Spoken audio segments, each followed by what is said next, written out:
Welcome back. After our 5-minute intermission, we will now be performing Wurzel-Flummery by A. Milne, a comedy in one act. I will leave it to the cast. Okay. So. Scene: Robert Crawshaw's townhouse. Morning. It is a June day before the war, in the morning room of Robert Crawshaw's townhouse. Entering it with our friend the house agent, our attention would first be called to the delightful club fender round the fireplace. On one side of this, a Chesterfield sofa comes out at right angles. In a corner of the sofa, Miss Viola Crawshaw is sitting, deep in the Times. The house agent would hesitate to catalogue her, but we notice for ourselves, before he points out the comfortable armchair opposite, that she is young and pretty. In the middle of the room, and facing the fireplace, is, observe, a solid knee-hole writing table, covered with papers and books of reference, and supported by a chair at the middle and another at the side. The rest of the furniture, and the books and pictures round the wall, we must leave until another time, for at this moment the door behind the sofa opens, and Richard Meryton comes in. He looks about 35, has a clean-shaven, intelligent face, and is dressed in a dark tweed suit. We withdraw hastily as he comes behind Viola and puts his hands over her eyes. Did you guess who it is? The Bishop of Canterbury? No. The Archbishop of York. Fortunately, that exhausts the archbishops.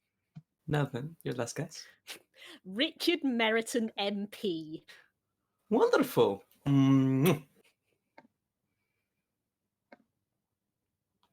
He kisses the top of her head lightly and goes round to the club fender where he sits with his back to the fireplace.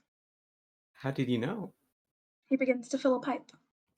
Well, it couldn't have been father. No, I suppose not.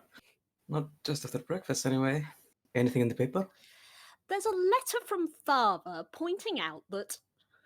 I never knew such a man as Robert for pointing out. Anyhow, it's in big print.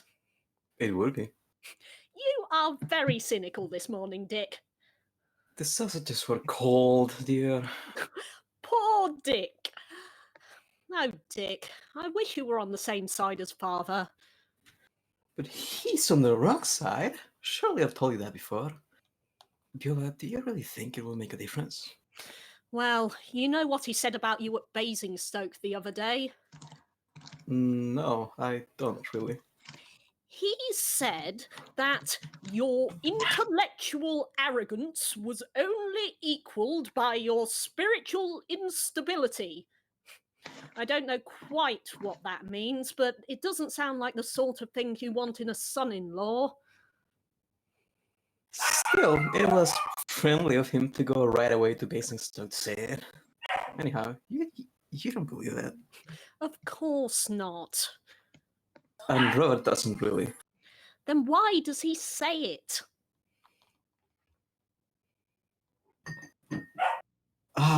Now you're opening up very great questions. The whole structure of the British Constitution rests upon Robert's right to say things like that at Basingstoke. But really, darling, we're very good friends. He's always asking my advice about things. Hold on, let me just a second.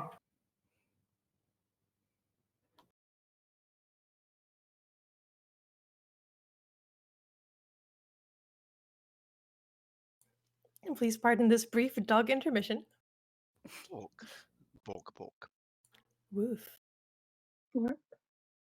Don't run away while you're talking to me, Dick!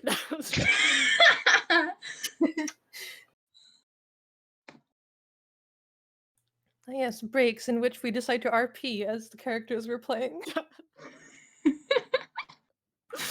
All right, my apologies. No, where were we? Are we good to keep going? Yeah, we are. Okay. From now you're opening up. Now you're opening up very great questions. The whole structure of the British Constitution rests upon Robert's right to say things like that at Basingstoke. But really, darling, we're very good friends. He's always asking my advice about things. He doesn't take it, of course, but he still asks it. And it's awfully good of him to insist on my staying here while my flight is being done up. I bless him for that. If it hadn't been for the last week, I should never have known you. You were just the girl I'd seen at all times since she was a child now. Oh, why wouldn't you let me tell your father? I hate it like this. Because I love you, Dick. And because I know Father. He would, as they say in the novels, show you the door. And I want you on this side of the door for a little bit longer. I shall tell him before I go. But not till then. That gives us 2 more days. You see, darling, it's going to take me all I know to get round him. You see, apart from the politics, you're so poor. And Father hates poor people. Damn money. I think that's what Father means by spiritual instability. Viola. He stands up and holds out his arms to her. She goes to him and, Oh Lord, look out. reaching across to the mantelpiece. Matches? Oh, thanks very much. He lights his pipe as Robert Crawshaw comes in.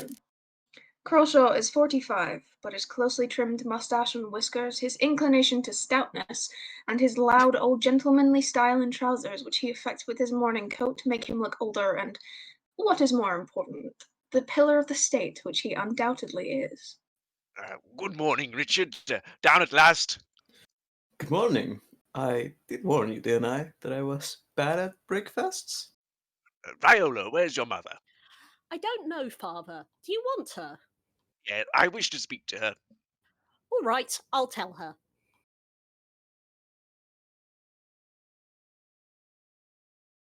She goes out. Richard picks up the Times and sits down again. Crawshaw is sitting down in a business-like way at his desk. Richard, why don't you get something to do? My dear fellow, I've only just finished breakfast. I mean generally, and apart, of course, from your work in the house. I had something to do. Oh, reviewing? I mean something serious. You should get a directorship or something in the city. I hate the city.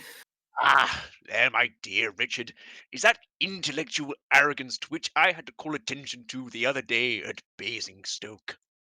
Yes, so Viola was telling me. You understood, my dear fellow, that I meant nothing personal. It is justly one of the proudest boasts of the Englishman that his political enmities are not allowed to interfere with his private friendships. Oh, I shall go to Basingstoke myself one day. Enter Margaret. Margaret has been in love with Robert Crawshaw for 25 years, the last 24 years from habit.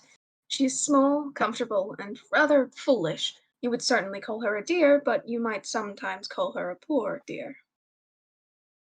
Good morning, Mr. Meriton. I do hope your breakfast was all right. Excellent, thank you. That's right. Did you want me, Robert? Yes, Richard, what are your plans? Is he trying to get rid of me, Miss Crawshaw? Of course not. Are you, dear? Perhaps we had better come into my room, Margaret. We can leave Richard in here with the paper. No, I'm going. Crawshaw goes to the door with him. I have some particular business to discuss. If you aren't going out, I should like to consult you in the matter afterwards. Right. He goes out. Sit down, Margaret. I have some extraordinary news for you. Yes, Robert? This letter has just come to my hand. 199 Lincoln's Inn's Field. Dear Sir, I have the pleasure to inform you that under the will of the late Mr. Anthony Clifford, you are a beneficiary to the extent of £50,000. Robert! Wait, a trifling condition is attached, namely that you should take the name of Wurzel-Flummery. Robert. I have the honor to be your obedient servant, Dennis Clifton. Robert, whoever is he? I mean, the one who left you the money. I have not the slightest idea, Margaret. Doubtless we shall find out before long. I have asked Mr. Dennis Clifton to come and see me. Leaving you £50,000. Just fancy. Wurzel-Flummery. We can have the second car now, dear, can't we? And what about moving? You know you always said you ought to be in a more central part. Mr. Robert Cranshaw, MP of Curzon Street sounds so much more cabinety. Mr. Robert Wurzel-Flummery, MP of Curzon Street. I don't know what that sounds like. Ah, I expect that's only a legal way of putting it, dear. They can't really expect us to change our name to Worsley Fothergill.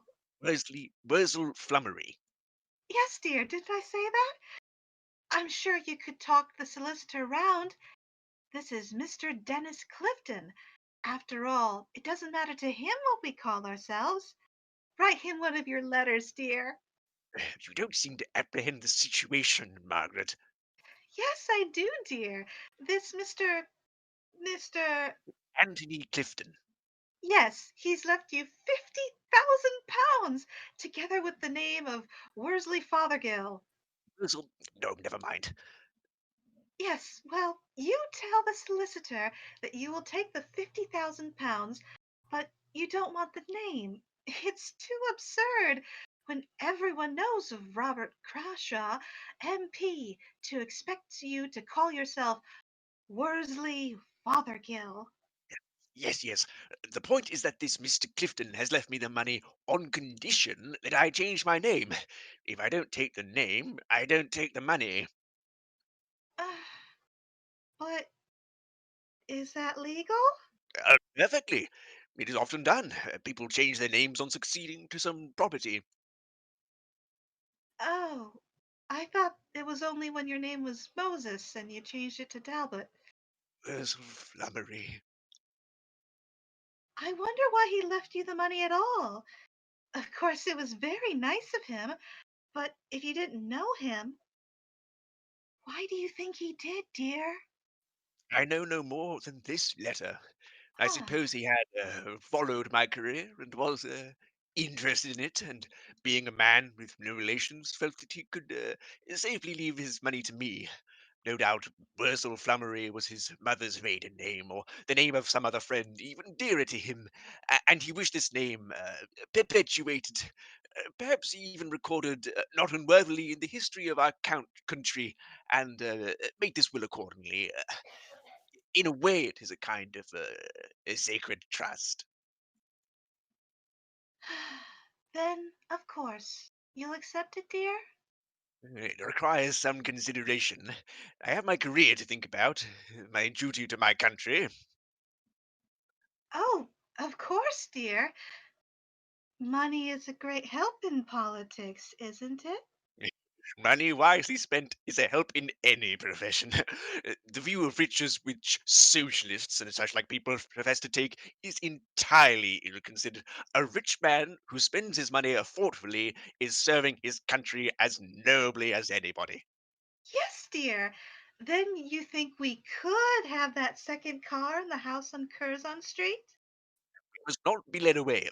£50,000 properly invested is only 2,000 a year. When you have deducted your income tax, the tax on unearned income is extremely high just now. Oh, but surely if we have to call ourselves Wurzel-Flummery, it would count as earned income. I fear not. Strictly speaking, all money is earned, even if it is left to you by another. It is presumably left to you in recognition of certain outstanding qualities which you possess. But Parliament takes a different view. I do not for a moment say that £50,000 would not be welcome. £50 is certainly not to be sneezed at. I should think not indeed. Crawshaw unconsciously rises from his chair. And without this preposterous condition attached, I should be pleased to accept this trust, and I would endeavour, Mr. Speaker, He sits down again suddenly. I would, Margaret, to carry it out to the best of my poor ability. But Wurzel-Flummery. Hmm. You would soon get used to it, dear. I had to get used to the name of Crawshaw after I had been Debenham for 25 years. It is surprising how quickly it comes to you. I think I only signed my name, Margaret Debenham, once after I was married. The cases are rather different, Margaret. Oh, Naturally, a woman who from her cradle looks forward to the day when she will change her name cannot have this feeling for the honour of his name, which every man feels. Such a feeling is naturally more present in my own case, since I have been privileged to make the name of Crawshaw in some degree well known. I might almost say famous. I used to be called the beautiful Miss Debenham of Leamington. Everybody in Leamington knew of me. Of course, I am very proud to be Mrs. Robert Crawshaw. Crawshaw gets up and walks over to the fireplace. In a way, it would mean beginning all over again. It is half the battle in politics to get your name before the public. Whoever is this man, Wurzel-Flummery, people will say. Anyhow, dear, let us look on the bright side. £50,000 is £50,000. Oh, it is, Margaret, and no doubt it is my duty to accept it. But, well, all I say is that a gentleman would have left it without any conditions. Or at least he would merely have expressed his wish that I should take the name without going so far as to enforce it. Then I could have looked at the matter all round in an impartial spirit. The linen is marked RMC now. Of course, we would have to have that altered. Do you think RMF would do, or would it have to be RMW hyphen F? What? Yes, there will be a good deal of that to attend to. I think, Margaret, we had better talk to Richard about this. Of course, it would be absurd to refuse the money, but, well, I should like to have his opinion. Do you Margaret think gets he would up. be very Do you think he would be very sympathetic, dear? He makes jokes about serious things, like bishops and hunting, just as if they weren't at all serious. I wish to talk to him just to obtain a new point of view. I do not hold myself in the least bound to act on anything he says. I regard him as a constituent, Margaret.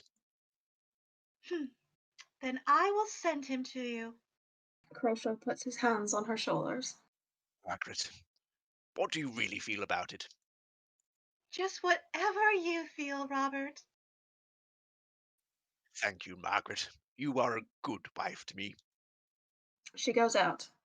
Crawshaw goes to his desk and selects a who's who from a little pile of reference books on it.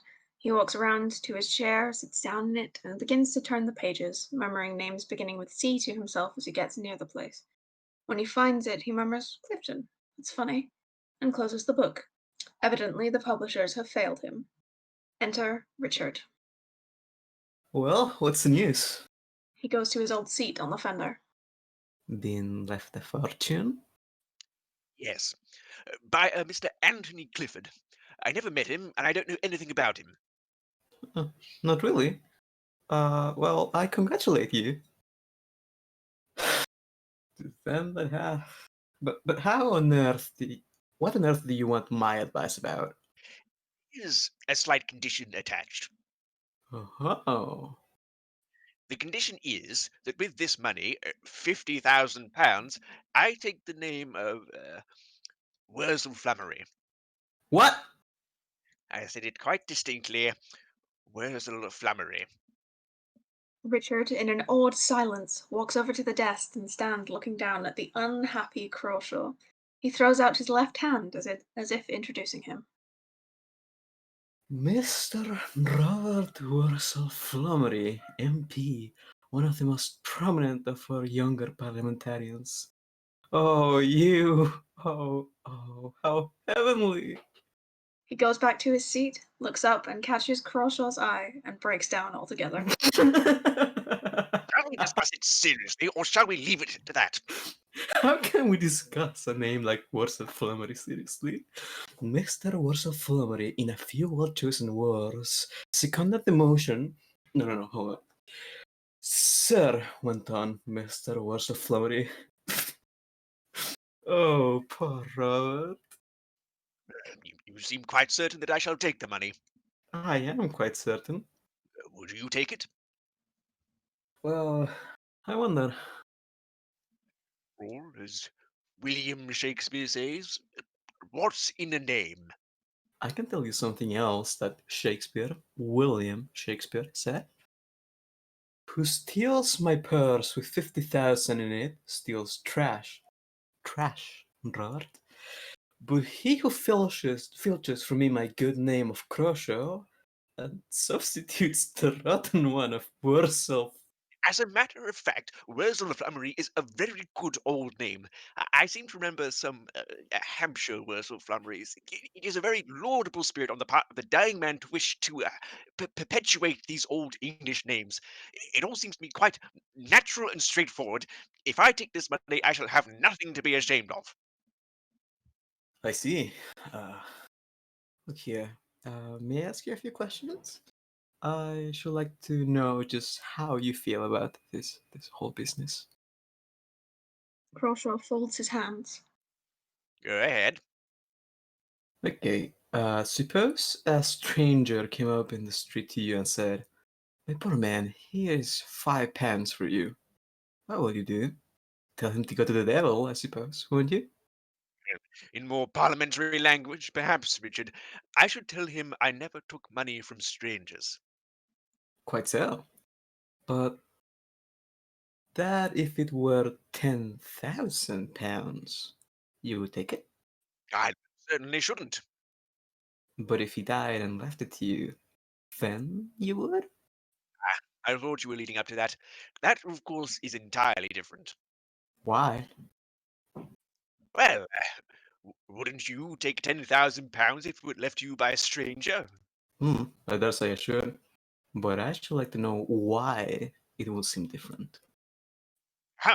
Well, in the first place, when a man is dead, he wants his money no longer, and therefore you can be certain that you are not taking anything from him which he cannot spare. And in the neat place, it's the man's dying wish that you should have the money. To refuse would be to refuse the dead. To accept becomes almost a sacred duty. It really comes to this, doesn't it? You won't take it from him when he's alive, because if you did, you couldn't decently refuse him little gratitude. But you know that it doesn't matter a damn to him what happens to his money after he's dead, and therefore you can take it without feeling any gratitude at all. I shouldn't put it like that. I'm sure you wouldn't, Robert. Doubt you can twist it about so that. All right, we'll leave it at that and go on to the next point. Suppose a perfect stranger offered you £5 to part your hair down the middle, shave off your mustache, and wear only one whisker. If he met you suddenly in the street, seemed to dislike your appearance, took out a fiver, and begged you to hurry off and alter yourself, of course you'd pocket the money and go straight to your barber's. Now you're merely being offensive. I beg your pardon. I should have said that if he had left you £5 in his will, well, then £20, £100, £1,000, £50,000. It's only a question of price. £50,000, Robert. A pink tie with purple spots, hair across the back, trousers with a patch in the fall, myself, Wurzel-Flummery. Any old thing you like. You can insult me. Anything you like, gentlemen, for £50,000. Only you must leave it in your will, and then I can feel that it is a sacred duty, my lords and gentlemen. He sinks back into the sofa and relights his pipe. It is evidently useless to prolong this conversation. No, Robert, I've finished. I just took the other side, and I got carried away. I ought to have been at the bar. take such extraordinary view of things. You must look facts in the face, Richard. This is a modern world, and we are modern people living in it. Take the matter-of-fact view. You may like or dislike the name of Wurzel-Flummery, but you can't get away from the fact that £50,000 is not to be sneezed at. I don't know why people shouldn't sneeze at money sometimes. I should like to start a society for sneezing at £50,000. We have to begin in a small way, of course. We begin with sneezing at £5 and work up. The trouble is that we're all inoculated in our cradles against that kind of cold. You will have your little jokes, but you know as well as I do that it is only a joke. There can be no serious reason why I should not take this money, and I gather that you don't think it will affect my career. Not a bit. It'll help it. It'll get you into all the comic papers. Margaret comes in at this moment to the relief of Crawshaw, who is not quite certain if he is being flattered or insulted again. Well, have you told him? Richard makes way for her on the sofa. I have heard the news, Miss Crawshaw, and I have told Robert my opinion that he should have no difficulty in making the name of Wurzel-Flummery as famous as he has already made that of Crawshaw. At any rate, I hope he will. How nice of you!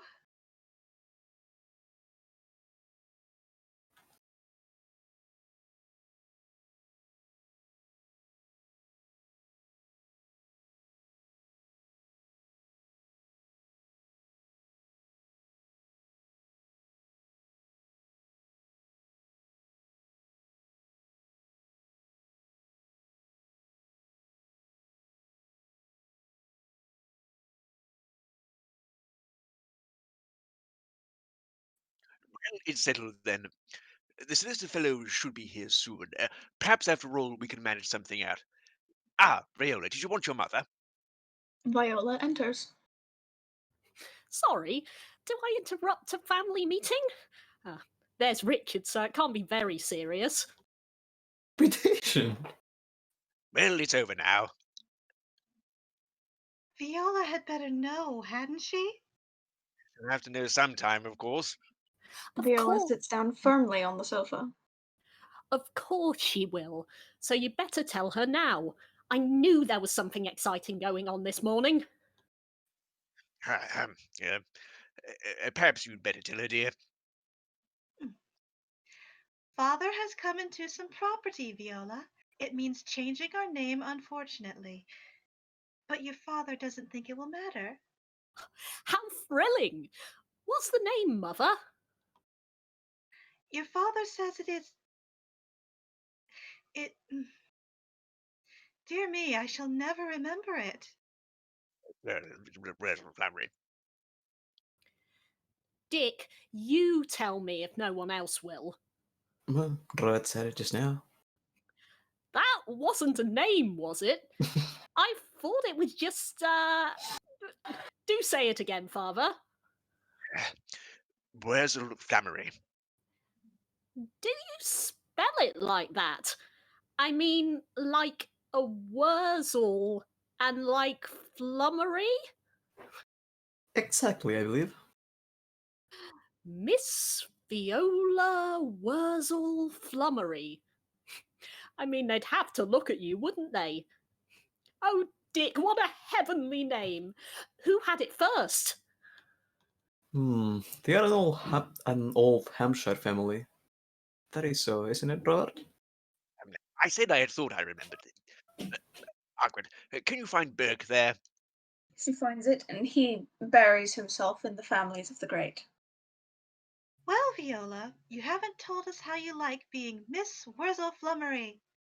I haven't even realised it myself yet, Mummy. I shall have to stand in front of my glass and tell myself who I am.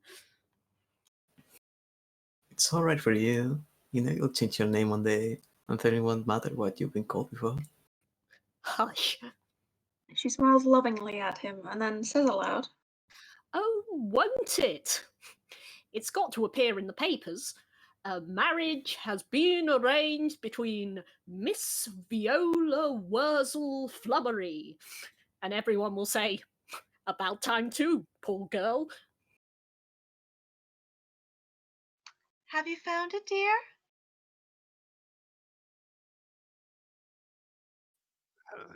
This is the 1912 edition. Still, dear, if it's a very old family, it ought to be in by then. I don't mind how old it is. I think it's lovely. Oh, Dick, what fun it will be being announced. Just think of the footman throwing open the door and saying,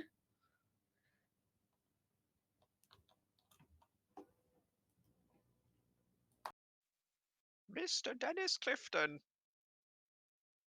There is a little natural confusion as Clifton enters jauntily in his summer suiting with a bundle of papers under his arm. Crawshaw goes toward him and shakes hands. How do you do, Mr. Clifton? Very good of you to come. He looks doubtfully at his clothes. It is Mr. Dennis Clifton, the solicitor. It is! I must apologise for not looking the part more, but my clothes did not arrive from Clarkson's in time. Very careless of them when they had promised. And my clerk dissuaded me from the side whiskers which I keep by me for these occasions. Yes, quite so. But you have full legal authority to act in this matter. Oh, decidedly. Oh, there's no question of that. My wife and daughter. Clifton bows gracefully. My friend, Mr. Richard Meriton. Dear me, Mr. Meriton too. This is quite a situation, as we say in the profession. In the legal profession? In the theatrical profession. I am a writer of plays, Mrs. Crawshaw. I'm not giving away a professional secret when I tell you that most of the managers in London have thanked me for submitting my work to them. I understood, Mr. Clifton, that you were the solicitor employed to wind up the affairs of the late Mr. Anthony Clifton. Oh, certainly. Oh, there's no doubt about my being a solicitor. My clerk, a man of the utmost integrity, not to say probity, would give me a reference. I am in the books, I belong to the Law Society, but my heart turns elsewhere. Officially, I have embraced the profession of a solicitor, but you know what these official embraces are. I'm afraid. She turns to her husband for assistance. Unofficially, Mr. Meriton, I am wedded to the muses. oh, Dick, isn't he lovely? Right, so, but just for the moment, Mr. Clifton, I take it we are concerned with legal business. Should I ever wish to produce a play, the case would be different. Admirably put. Pray regard me entirely as the solicitor for as long as you wish. He puts his hat down on a chair with the papers in it, and taking off his gloves, goes on dreamily. Mr. Dennis Clifton was superb as a solicitor, in spite of an indifferent make-up, his manner of taking off his gloves and dropping them into his hat. He does so. I think perhaps Viola and I. We'll leave you to your business, Robert. Just one moment, if I may. I have a letter for you, Mr. Meriton. For me? Yes, my clerk, a man of the utmost integrity. Oh, but I said that before. He took it round to your rooms this morning, but found only painters and decorators there. He is feeling in his pockets, and now brings the letter out. I brought it along, hoping that Mr. Crawshaw... But of course I never expected anything so delightful as this. He hands it over with a bow. Thanks. He puts it in his pocket. Oh, but do read it now, won't you? One so rarely has an opportunity of being present when one's own letters are read. I think the habit they have on the stage of reading letters aloud to each other is such a very delightful one. Richard, with a smile and a shrug, has opened his letter while Clifton is talking. Good Lord. Dick, what is it? 199 Lincoln's Inn Fields. Dear sir, I have the pleasure to inform you that under the will of the late Mr. Anthony Clifton, you are a beneficiary to the extent of £5,000. Dick! A trifling condition is attached, namely that you should take the name of Wurzel-Flummery. Clifton, with his hand on his heart, bows gracefully from one to the other of them. Impossible. Why should he leave any money to you? Oh, Dick, how wonderful! I don't remember ever having had a morning quite like this. Is this a joke, Mr. Clifton? Oh, the money is there, all right. My clerk, a man of the utmost Can I refuse it? I'll have nothing to do with it. I won't even argue about it. He tears the letter into bits. That's what I think of your money. He stalks indignantly from the room. Dick! Oh, but Mother, he mustn't. Oh, I must tell him. She hurries after him. Really, Mr. Clifton, I'm surprised at you. She goes out too. Clifton looks around the room. And now, Mr. Crawshaw, we are alone. Yes. Well, I think, Mr. Clifton, you have a good deal to explain. My dear sir, I'm longing to begin. I have been looking forward to this day for weeks. I spent over an hour this morning dressing for it. He takes papers from his hat and moves to the sofa. Perhaps I had better begin from the beginning. The documents in the case? Oh dear, no, just something to carry in the hand. It makes one look more like a solicitor. Watherston versus Towser in Re Great Missenden Canal Company.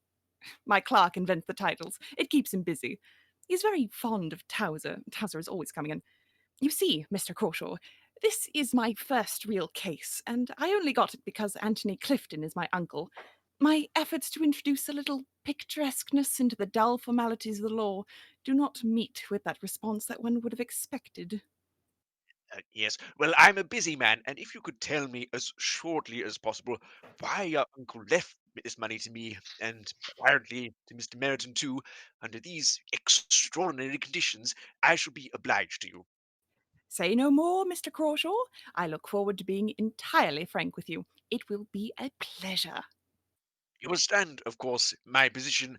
I think I may say that I am not without reputation in the country, and proud as I am to accept this sacred trust, this money which the late Mr. Anthony Clifton had seen fit, one cannot say why, to bequeath to me, yet the use of the name Wurzel-Flummery would be excessively awkward. Excessively. My object in seeing you was to inquire if it was absolutely essential that the name should go with the money. Well, you may have the name without the money if you like, but you must have the name. Ah, of course, I have nothing against the name, a good old Hampshire name. My dear Mr. Crawshaw, you didn't think. You didn't really think that anybody had been called Wurzel-Flummery before. Oh, no, no. You and Mr. Merriton were to be the first, the founders of the clan, the designers of the Wurzel-Flummery sporan. What do you mean, sir? Are you telling me that it's not a real name at all? Oh, it's a name, all right. I know it is because, I made it up. And you have the impudence to propose, sir, that I should take a made-up name? Well, all names are made up some time or other. Somebody had to think of Adam.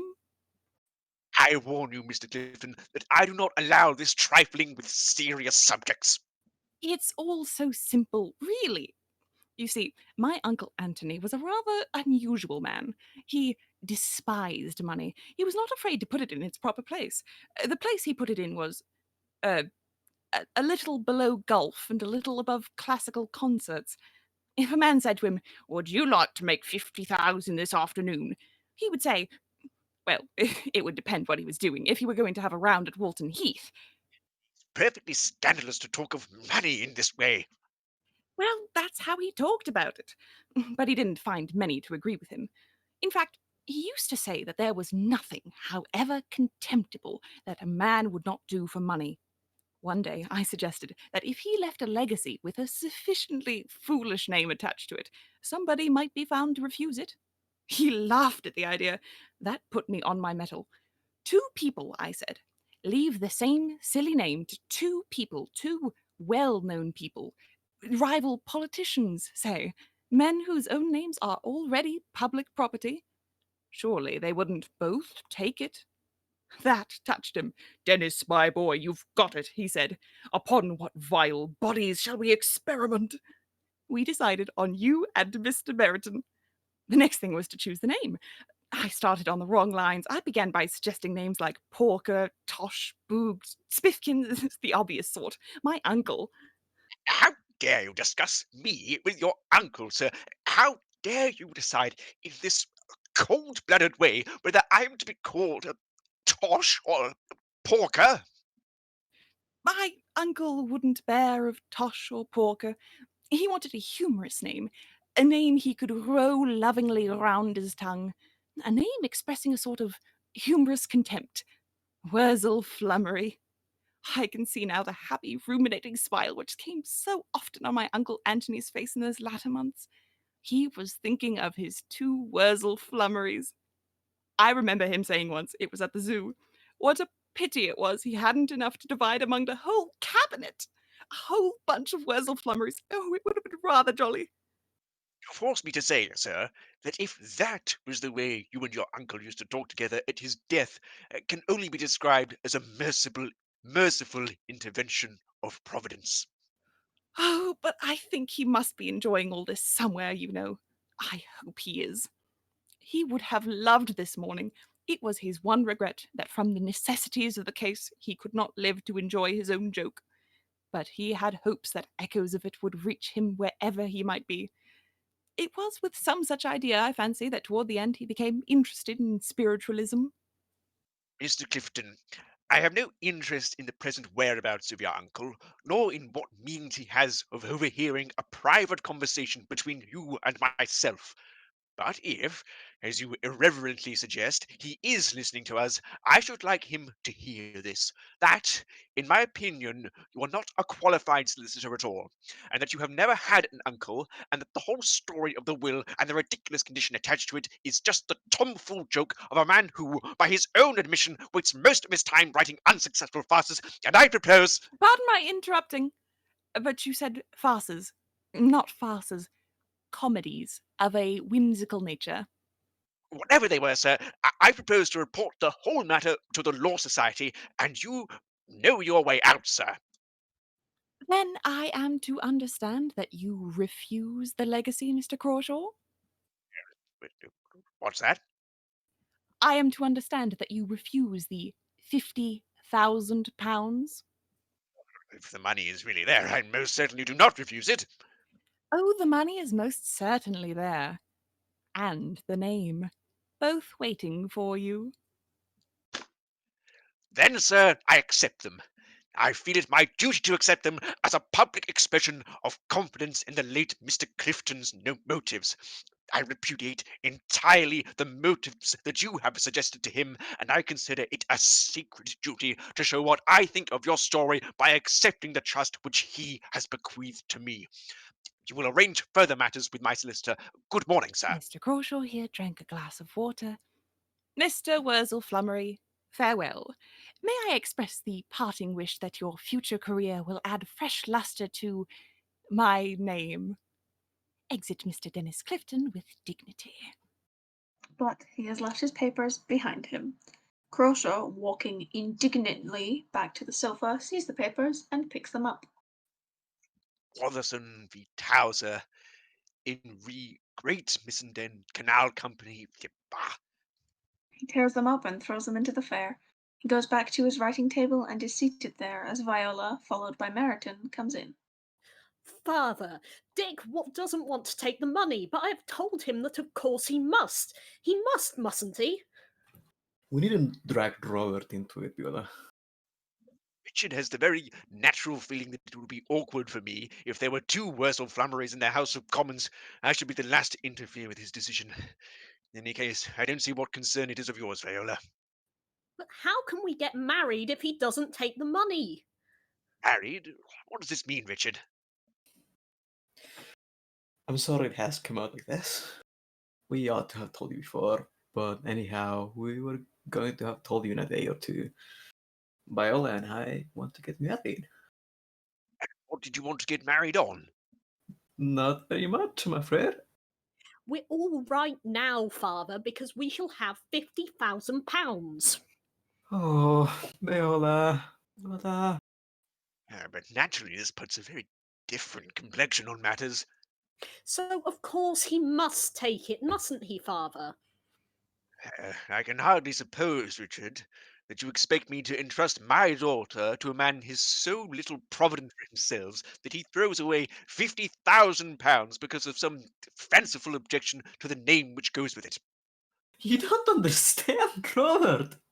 I understand this, Richard, if the name is good enough for me, it should be good enough for you. You don't mind me asking, Viola, to take your name, but you consider it an insult if you are asked to take my name. Do you want to be Mr. Wurzel-Flummery? Well, I'm going to be Miss Wurzel-Flummery anyhow, darling. Heaven help me. Don't make me take it, but you'll never understand. Crawshaw stops to administer comfort to him on his way out. Calm down, Richard. He pats him on the shoulder. I understand perfectly. All that you were saying about money a little while ago, it's all perfectly true. It's all just what I feel myself. But in practice, we have to make allowances sometimes. We have to sacrifice our ideals for others. I shall be very proud to have you for a son-in-law, and to feel that there will be the two of us in Parliament together, upholding the honour of the name. And perhaps now that we are to be so closely related, you may come to feel someday that your views could be more adequately put forward from my side of the house. Go on, Robert. I deserve it. Well, Margaret will be interested to hear our news, and you must send that solicitor a line, or perhaps a telephone message would be better. He goes to the door and turns around just as he's going out. Yes, I think the telephone, Richard, it would be safer. He exits. Richard holds out his hands to Viola. Come here, Miss Wurzel-Flummery. Not Mrs. Wurzel-Flummery, Mrs. Dick. And soon, please, darling. She goes to him, and Richard shakes his head sadly at her. I don't know what I've done, Viola, but you're worth it. And God help me if I ever stop thinking so. Enter Mr. Denise Clifton. He sees them and walks about very tactfully with his back towards them, humming to himself. Hello? Now, where did I put those papers? Where? Oh, I beg your pardon. I left some papers behind. Dick, you'll tell him. Goodbye, Mr. Clifton, and thank you for writing such nice letters. Goodbye, Miss Crawshaw. Just say it to see how it sounds. Goodbye, Miss Wurzel-Flummery. No, not Miss. Mrs. She goes out. You don't mean... Yes, and I'm taking the money after all, Mr. Clifton. Dear me, what a situation! I wonder how a rough scenario would strike the managers. Poor Mr. Clifton. Why poor? You missed all the best part. You didn't hear what I said to Crawshaw about money before you came. Oh, was it very... But I expect Uncle Anthony heard. Well, I must be getting on. I wonder if you've noticed any important papers lying about in connection with the Great Missenden Canal Company, a most intricate case in which my clerk and I... He has murmured himself across to the fireplace, and the fragments of his important case suddenly catch his eye. He picks up one of the fragments. Ah, yes. Well, I shall tell my clerk that we have lost the case. He will be sorry. He had got quite fond of that canal. He turns to go, but first says to Meryton, So you're taking the money, Mr. Meryton? Yes. And Mr. Crawshaw too? Yes. They are both taking it. He stops and looks up to Uncle Anthony with a smile. Good old Uncle Anthony. He knew. He knew. American stands watching him as he goes. And curtain. Yeah! What a weird play. What a delight! God. I love that play so Absolute delight. much. Love it so much. That was so good. Oh god, thank you for suggesting it, Sarah. That was really good. Yes, That's thank you really so good. much. So fun. I'm just so glad that this is now Croak's Bear canon. Yeah. Yeah. Yeah. It is official. Thank you so much to the entire cast of Wurzel-Flummery. We'll be taking another 5-minute break, and then after that, we have 2 more plays left to go. Actually, 5 minutes this time. This Totally. one is Possibly. just like all of the Possibly. other intervals. This is a 5-minute interval. After We promise.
Hello, everyone, and welcome back to the CROAKIVERSARY variety event. We are through half or so of our program. We've got 2 plays left to go. Our third play for tonight is W.S. Gilbert's Sweethearts, an original dramatic contrast, technically in 2 acts. Without further ado, we will begin with Act 1. The date is 1844, and the scene is the garden of a pretty country villa. The house is new, and the garden shows signs of having been recently laid out. The shrubs are small, and the few trees about are moderate in size. Small creepers are trained against the house. An open country in the distance, a little bridge over a stream forms the entrance to the garden. Wilcox is discovered seated on edge of garden wheelbarrow, preparing his bass for tying up plants. He rises and comes down with sycamore sapling in his hand. It is carefully done up in matting and has a direction label attached to it, which he reads. For Miss Northcott, with Mr. Speedbrow's kindest regards. Asa pseudoplantanus. Aye, sycamore, I suppose, though it ain't genteel to say so. Huh. Sycamores are common enough in these parts. There ain't no call, as I can see, to send 120 mile for one. Ah, Mr. Speedbrow, no go. It ain't to be done with Acer pseudoplantanuses. Miss Jenny sent better men nor you about their business afore this, and as you're a-going about your own free will tonight, and a good long way too, why I says no go. If I know Miss Jenny, she's a good long job, and you've set down looking at your work too long. And now, that's it come to going. You'll need to hurry it. And Miss Jenny ain't a job to be hurried over. Bless her. Take another 3 months, and I don't say there mightn't be a chance for you, but it'll take all that. Thank goodness, it'll take all that. Jenny enters from behind the house, prepared for gardening. Well, Wilcox, what have you got there? He touches his forehead and gives her the sycamore. Not my sycamore? Yes, miss. Mr. Spreadbrow left it last night as the mail passed. Then he's returned already? Why? He was not expected for a week at least. He returned quite suddenly last night, and left this here plan with a message that he would call at 12 o'clock today, miss. I shall be very glad to see him. So, this is really a shoot of the dear old tree. Come all the way from London, too. There's lots of 'em hereabouts, miss. We could have got you an armful for asking. Yes, I dare say. But this comes from the dear old house at Hampstead. Do it now. You remember the old sycamore on the lawn where Mr. Spreadbrow and I used to sit and learn our lessons years ago? Well, this is a piece of it. And as Mr. Spreadbrow was going to London, I asked him to be so kind as to call and tell the new people with his compliments that he wanted to cut a shoot from it for a young lady who had a very pleasant recollection of many very happy hours spent under it. It was an awkward thing for a nervous young gentleman to do, and it's very kind of him to have done it. Jenny gives back the plant, which he places against the upper porch of the house. So, he's coming this morning? Yes, miss, to say goodbye. Jenny busies herself at a stand of flowers. Goodbye. How do you do, you mean? No, miss, goodbye. I hear Mr. Spreadbrow's off to Ingy. Yes, I believe he is going soon. Soon?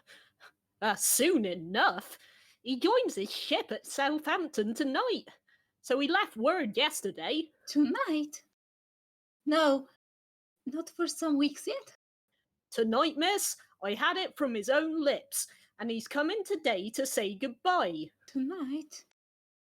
And a good job too, say I. Though he's a nice young gentleman too. I don't see that it's a good job. I don't want no young gentleman hanging around here, miss. I know what they comes after. They comes after the flowers. The flowers? What nonsense! No, it ain't nonsense. The world's a haphazard garden, where common vegetables, like me, and hardy annuals like my boys, and sour crabs like my old woman, and pretty delicate flowers like you and your sisters grow side by side. It's the flowers they come after. Really, Wilcox, if Papa don't object, I don't see what you have to do with it. No, your pa don't object, but I can't make your pa out, miss. Walk off with one of his tuppenny tulips, and he's your enemy for life. Walk off with one of his daughters, and he settles 300 a year on you. Tell ye what, miss, if I'd a family of grown gals like you, I'd stick a conservatory label to each of them. Please do not touch the specimens. And I'd take jolly good care they didn't. At all events, if Mrs. Spreadbrow is going away tonight, you need not be alarmed on my account. I am a flower that is not picked in a May. Well said, miss. And he is going. And as you won't see him no more, I don't mind saying that a better spoken young gentleman I don't know. A good, honest, straightforward young chap he is. Looks you full in the face with eyes that seem to say, I'm an open book. Turn me over. Look me through and through. Read every page of me, and if you find a line to be ashamed on, tell me and I'll score it through.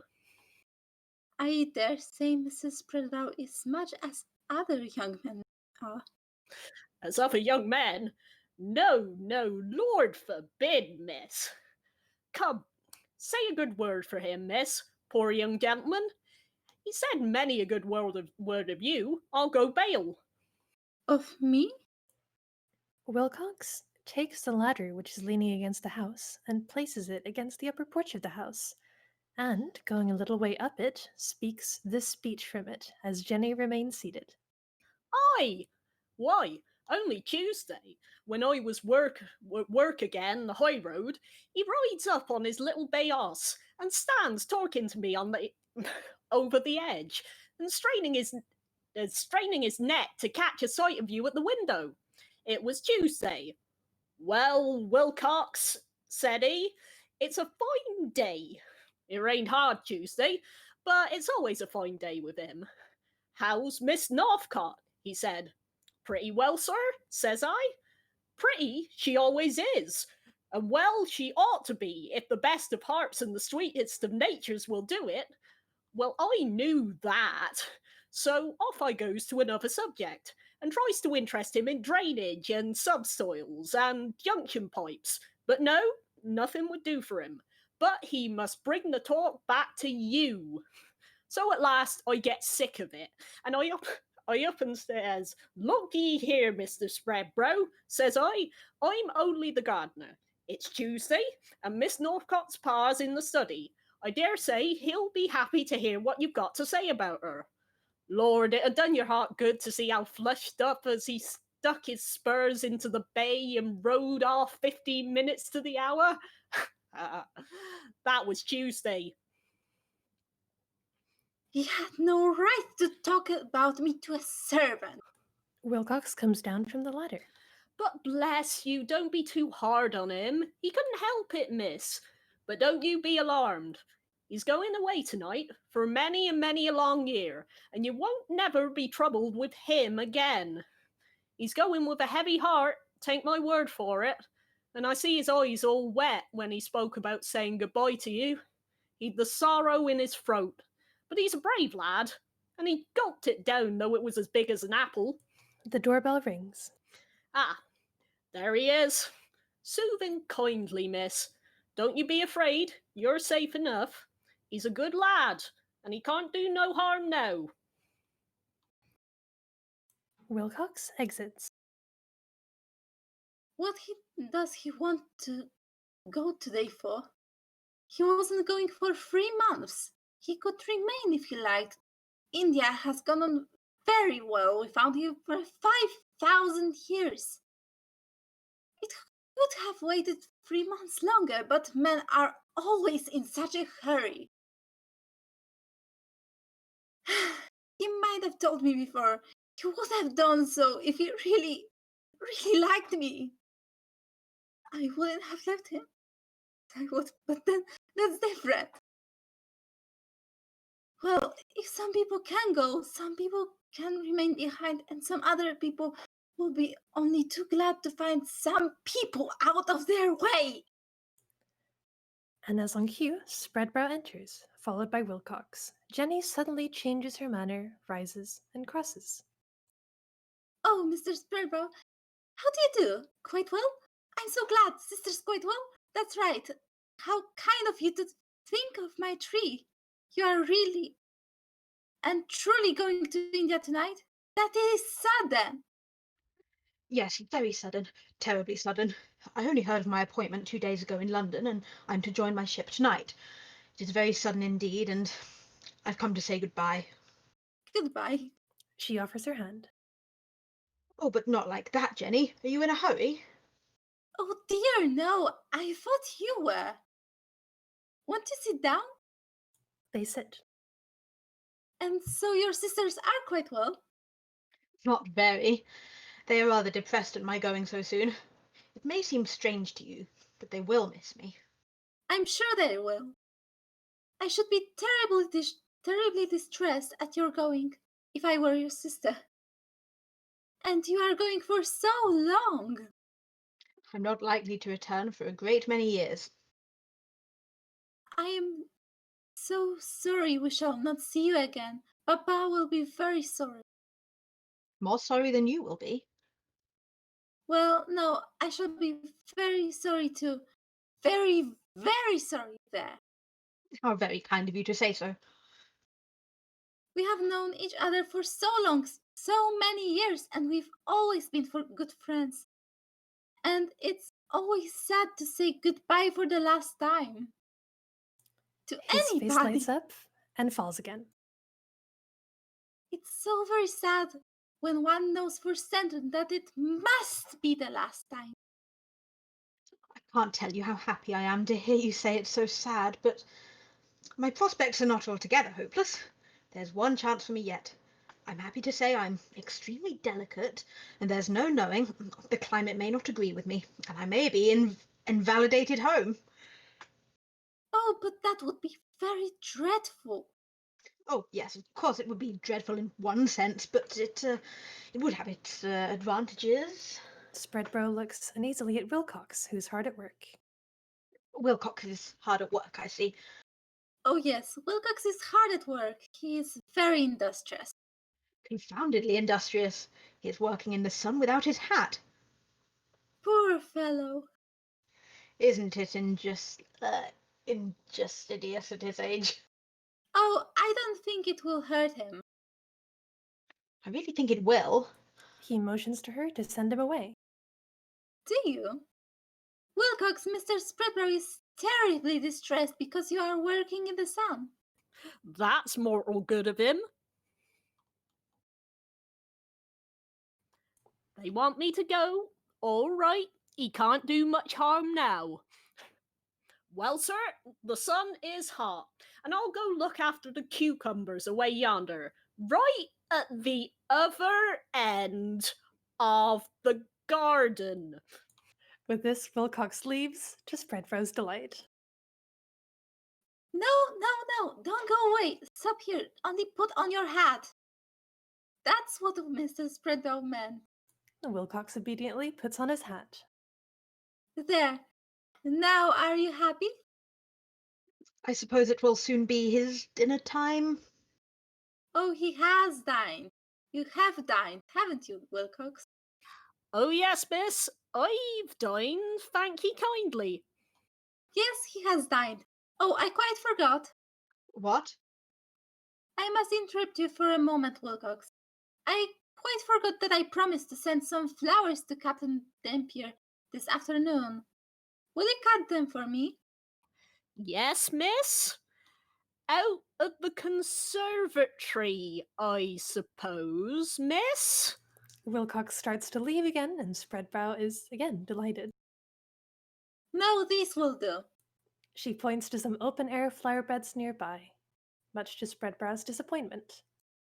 Stop, on second thoughts, perhaps you had better take them out of the conservatory and cut them carefully.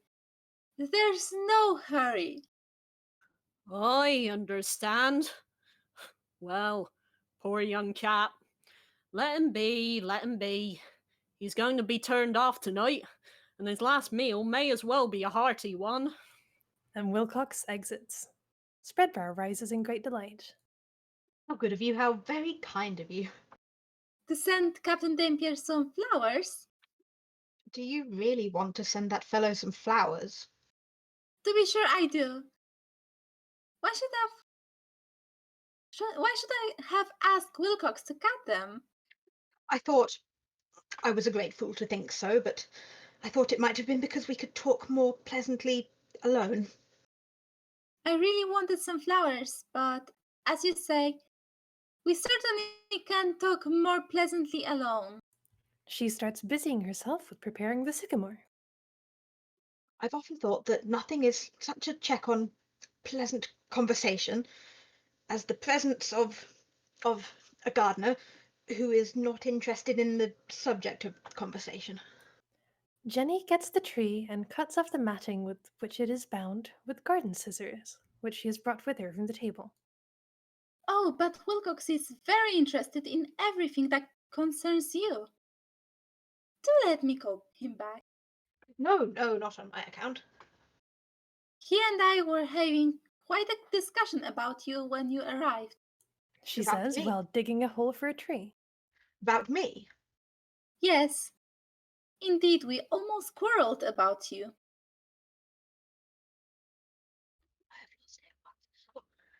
What, was he abusing me then?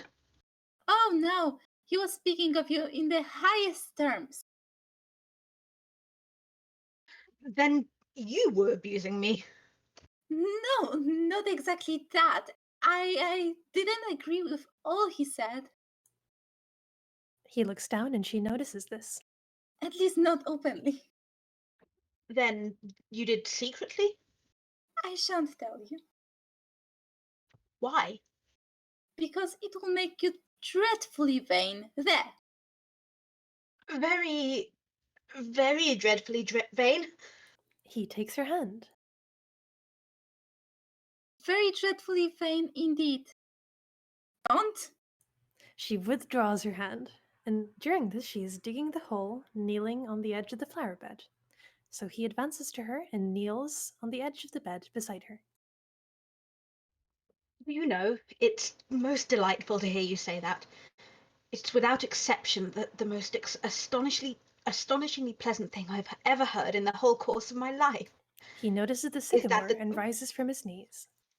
Is that the tree I bought you? Yes, I'm going to plant it just in front of the drawing room window so that I can see it whenever I look out. Will you help me? He grabs the sycamore and she puts it into the hole. Is that quite straight? Hold it up, please, while I fill in the earth. So he holds it while she fills in the earth, and gradually his hand slowly slips down until their hands are touching. It's no use, Mrs. Spreadbrow. Are both holding it in the same place.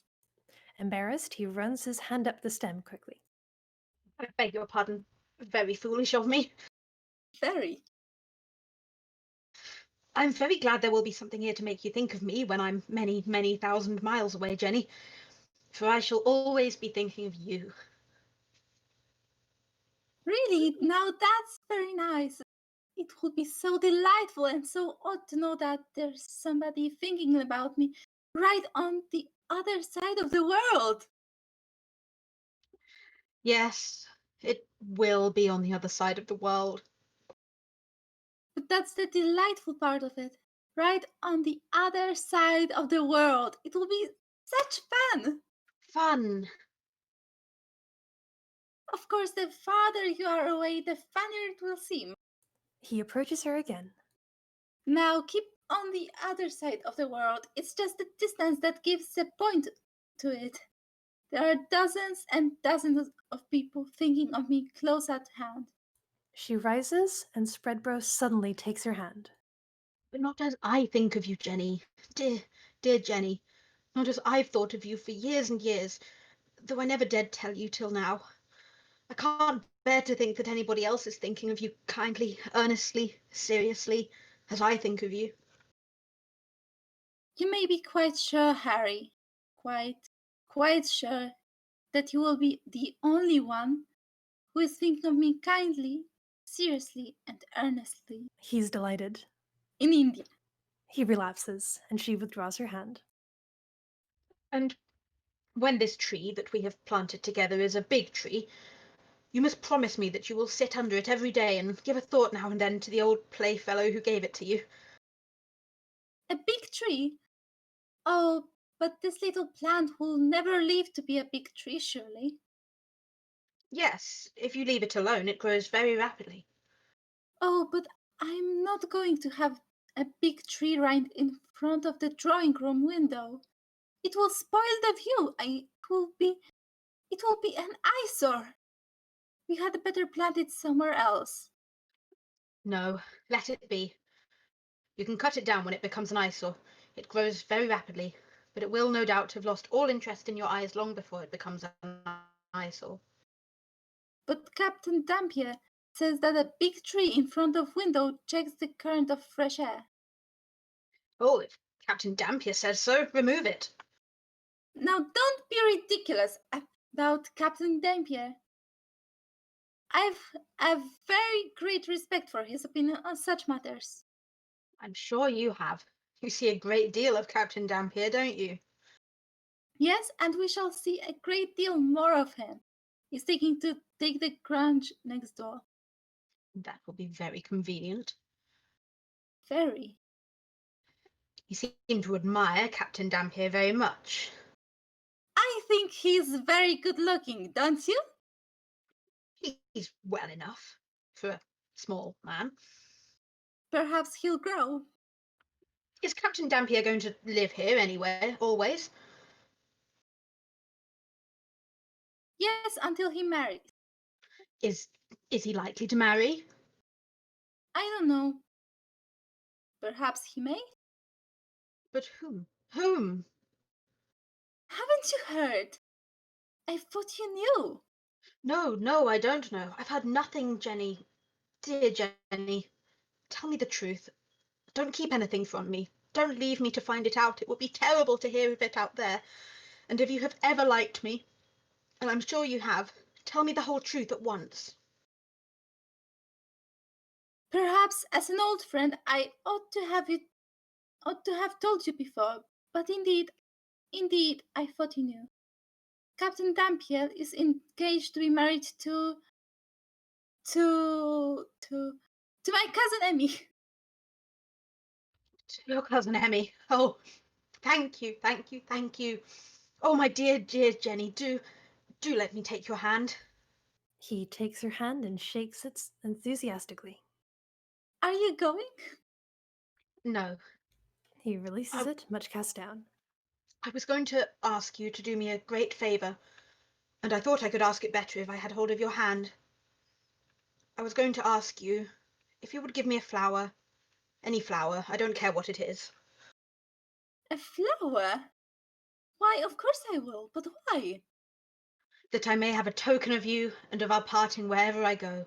That I may possess an emblem of you that I shall never, never part with. That I can carry about with me night and day wherever I go throughout my whole life. Jenny seems much affected by this. She crosses slowly, stoops down, and takes up a huge pot filled with a massive geranium. Will this be too big?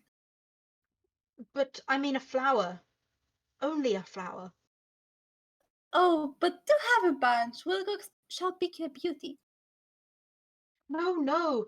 I want you to pick it for me. I don't care what it is. A daisy will do. If you pick it for me. What an odd notion! She crosses to the flower stand, and picking a piece of mignonette, he puts down the flower pot by the bed. There. She Will that picks a do? flower and gives it to him. I can't tell you how inestimably I shall prize this flower. I will keep it where I live, and whatever good fortune may be in store for me, nothing can ever be so precious in my eyes. I had no idea you were so fond of flowers. Oh, do have some more. No, no, but you must let me give you this in return. I brought it for you, Jenny dear. Dear Jenny, will you take it from me? He takes a rose from his buttonhole and presents it to her. Jenny is amused and surprised, Oh, yes. and takes it, and then puts it down on the table carelessly, which Spreadbrow notices with much emotion. Well, I've got to say goodbye. There is no reason why it shouldn't be said at once. He holds out his hand. Goodbye, Jenny. Goodbye. He stands for a moment with Jenny's hand in his, and then she crosses up to the porch. Haven't you anything to say to me? Hmm. Hmm. Hmm. No, I don't think there's anything else. No, nothing. She leans against the porch, and Spreadbrow stands over her. Jenny, I'm going away today, for years and years. I wouldn't say what I'm going to say, at least not yet. I'm little more than a boy, Jenny. But if I were 80, I couldn't be more in earnest. Indeed, I couldn't. Parting for so many years is like death to me. And if I don't say what I'm to say before I go, I shall never have the pluck to say it after. We were boy and girl together, and I loved you then. And every year I've loved you more and more. And now that I'm a man and you are nearly a woman, Jenny dear, I've nothing more to say. How you astonish me. Astonish you? Why, you know that I loved you. Yes, yes, as a boy loves a girl. But now that I am a woman, it's impossible that you can care for me. Impossible? Because you're a woman? You see, it's so unexpected. Unexpected? Yes. As children, it didn't matter, but it seems so shocking for grown people to talk about such things. And then, not gradually, but all at once in a few minutes, it's awful. Oh, Jenny, think. I've no time to delay. My having to go has made me desperate. One kind word from you will make me go away happy. Without that word, I shall go in unspeakable sorrow. Jenny, Jenny, say one kind word. Tell me what to say. It must come from you, my darling. Say whatever is on your lips. Whether for good or ill, I can bear it now. Well then, I wish you a very, very pleasant one. And I hope you will be happy and prosperous. And you must take great care of yourself. And you can't think how glad I shall be to know that you think of me now and then in India. There. Is that all? Yes, I think that's all. Then Yes, that's all. Then there's nothing left but to say goodbye. And I hope you will always be happy. And that when you will marry a good fellow who will, who will, who will. Goodbye. Spreadbrow runs off rapidly. Jenny watches him out. She sits down, leaving the gate open, hums a little air gaily, and looks around the corner to see if he is coming back, still humming.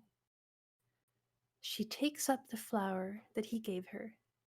She toys with the rose, slowly, gradually falters, and at last she bursts into tears, laying her head on the table over the flower he has given her, sobbing violently.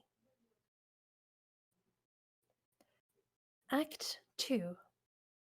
30 years later. The scene is the same as in Act 1, with such additions and changes as may have been supposed to have taken place in 30 years. The house, which was bare in Act 1, is now entirely covered with Virginia and other such creepers. The garden is much more fully planted than in Act 1, and trees that were small in Act 1 are tall and bushy now. The general arrangement of the garden is the same, except that the sycamore that was planted in the first act has developed into a large tree, the boughs of which roof in the stage. The landscape has also undergone a metamorphosis, so what was then open country is now covered with picturesque, semi-detached villas, and there are indications of a large town in the distance. The month is September, and the leaves of the Virginia creepers wear their autumn tint. Jenny is discovered, seated on a bench at the foot of the tree. Ruth is standing by her side, holding a skein of cotton, which Jenny is winding. Jenny, now, is a pleasant-looking middle-aged lady. Have you any fault to find with poor Tom?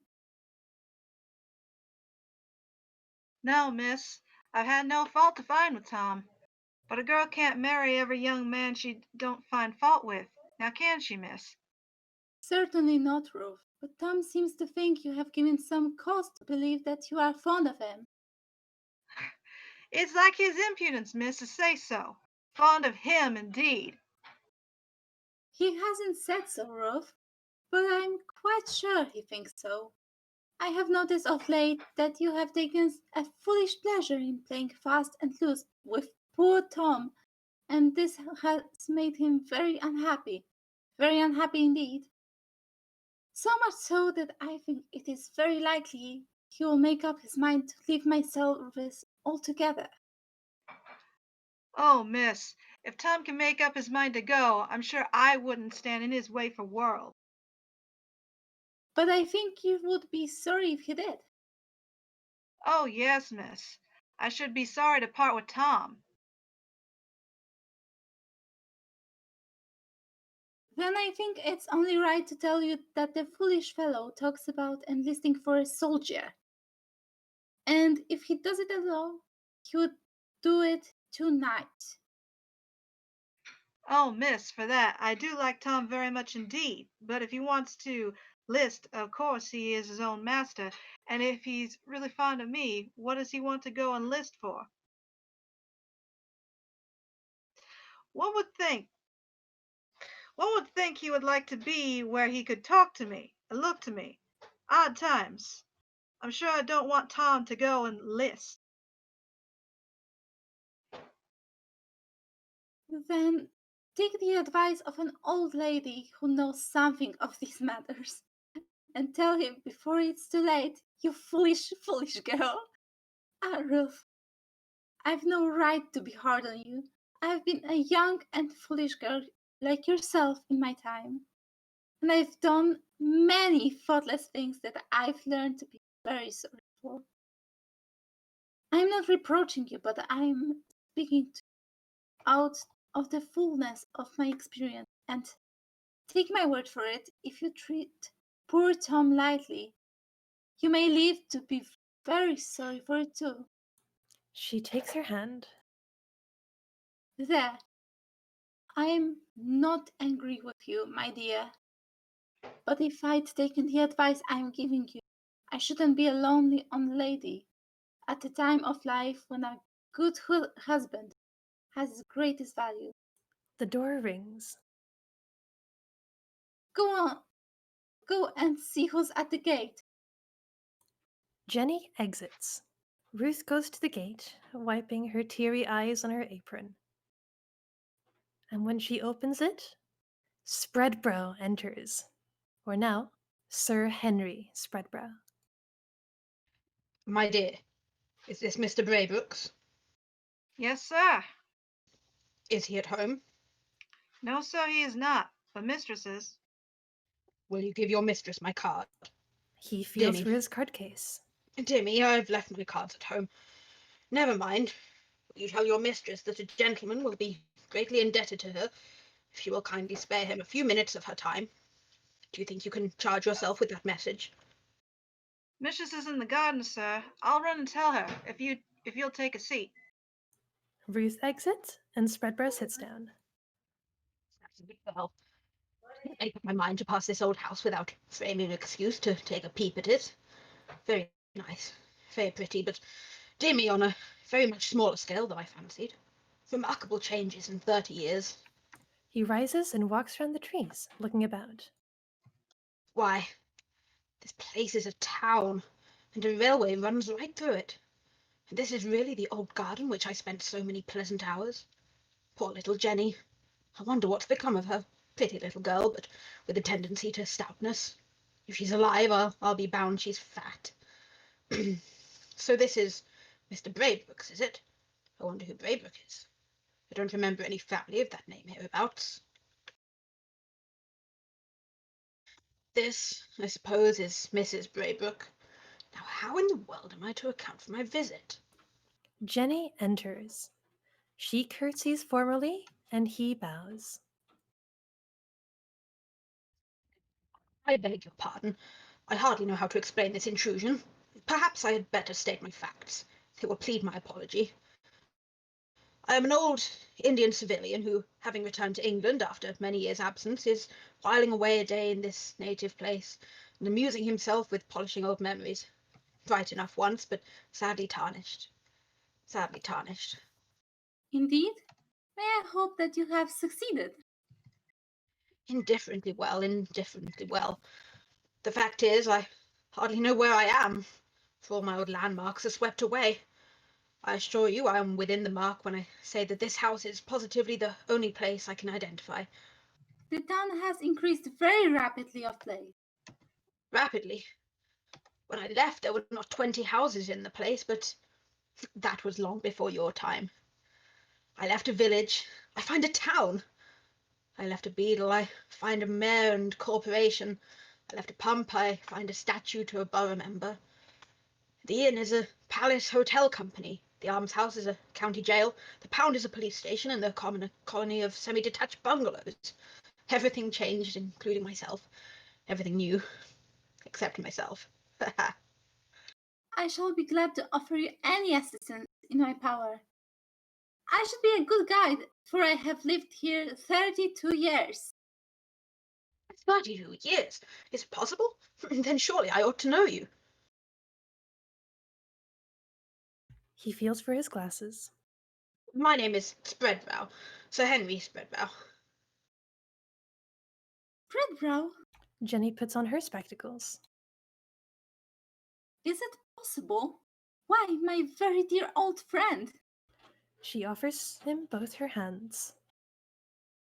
Don't you recollect me? Spreadbrow puts on his double eyeglass and takes both of her hands. God bless me. Is it possible? And this is really you? You don't say so. Dear me, dear me. Well, I assure you I am delighted, most unaffectedly delighted to renew our friendship. They shake hands again and sit under a tree, looking at each other curiously. Not changed a bit. My dear Jane, you really must allow me. They shake hands again. And now tell me, how is Mr. Braybrook? Oh, Mr. Braybrook is very well. I expect him home presently. He will be very glad to see you, for he has often heard me speak of you. Has he indeed? It will give me the very greatest possible pleasure, believe me, to make his acquaintance. I'm sure he will be delighted. Now, tell me about yourself. Any family?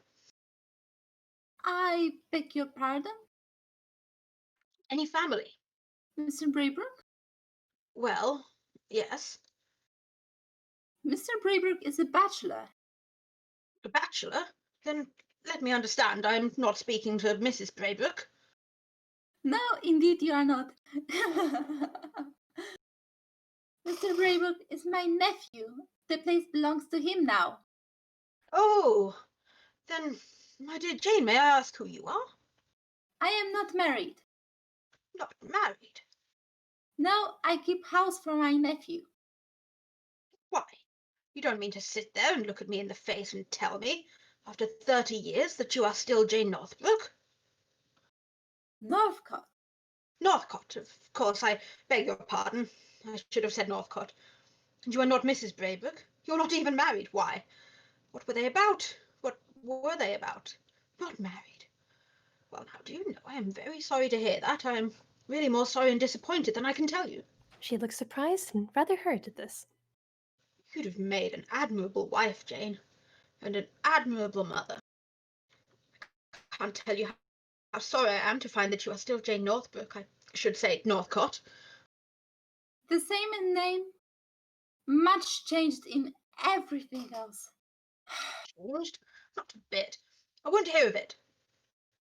I knew you the moment I saw you. We neither of us changed, mellowed, perhaps, a little mellowed, but what of that? Who shall say that the blossom is pleasanter to look upon than the fruit? Not I, for one, Jane. Not I, for one. Time has dealt very kindly with us, but we are old folks now, Henry Spreadbrow. They both rise. I won't allow it, Jane. I won't hear it. What constitutes youth? A head of hair? Not at all. I was as bald as an egg at 5 and 20. Babies are always bald. Eyesight? Some people are born blind. Years are an arbitrary impertinence. I'm an old man, or am I an old man, or you an old woman? Because the earth contrives to hurry round the sun in 365 days? Why, Saturn can't do it in 30 years. If I had been born on Saturn, I should be 2 years old, ma'am. A public nuisance in petticoats. Let us be thankful that I was not born on Saturn. No, no. As long as I can ride to cover twice a week, walk my 5 and 20 miles without turning a hair, go to bed at 12, get up at 6, turn into a cold tub and like it, I am a boy, Jane. A boy. A boy. And you are still unmarried? Oh dear, yes, very much so. No time to think of marriage. Plenty of opportunity, mind, but no leisure to avail myself of it. I've had a bustling time of it, I assure you, Jane. Working hard at the bar and on the bench, with some success. Now that I have done my work, I throw myself back in my easy chair, fold my hands, cross my legs, and prepare to enjoy myself. Life is before me, and I'm going to begin it. And so we are really Jane Northcott still. Still Jane Northcott? I'm indignant to hear it. I assure you that I am positively indignant to hear it. You would have made some fellow so infernally happy. I'm sorry for that fellow's sake. I don't know him, but still I am sorry. I wish I had remained in England. I do wish, for the very first time since I left it, that I had remained in England. Indeed, and why? Why? Because I should have done my best to remove that reproach from society. I should indeed, Jane. After all, it don't much matter, for you would have had me. Oh, yes. You had no idea of it, but do you know, I have a great mind to tell you. I will tell you. Do you know, I was in love with you at one time. Boy and girl, you know. Boy and girl. You've no idea of it, but I was. Oh, yes. I knew it very well. You knew it? You knew that I was attached to you? Why, of course I did. Did you indeed? Bless me. You don't say so. Now that's amazingly curious. Leave a woman alone to find that out. It's instinctive. Possibly instinctive. Now, my dear Jane, I am a very close student of human nature, and in pursuit of that study, I should like above all things to know by what signs you detected my secret admiration for you. He takes her hand. Why, bless the man. There was no mystery in the matter. You told me all about it. I told you all about it? Certainly you did. Here, in this garden. That I admired you, loved you? Most assuredly. Surely you've not forgotten. He drops her hand. I remember that I had the impertinence to be very fond of you. I forgot that I had the impertinence to tell you so. I remember it now. I made a fool of myself. I remember it by that. I told you that I adored you, didn't I? That you were as essential to me as the air I breathed. That it was impossible to support existence without you. that your name should be the most hallowed of earthly words, and so forth. My dear Jane, before I'd been a week on board, I was saying the same thing to middle-aged governesses, whose name certainly escaped me. She's exhibited signs of pleasure during the earlier part of the speech and disappointment at the last 2 lines. What fools we make of ourselves. And of others. Oh, I meant it, Jane. I meant every word I sent to you. And the governess. And the governess. I would have married you, Jane. And the governess. And the governess. I'd have married her if she had accepted me, but she didn't. Perhaps it was as well. She was a widow with 5 children. I cursed my destiny at the time, but I've forgiven it since.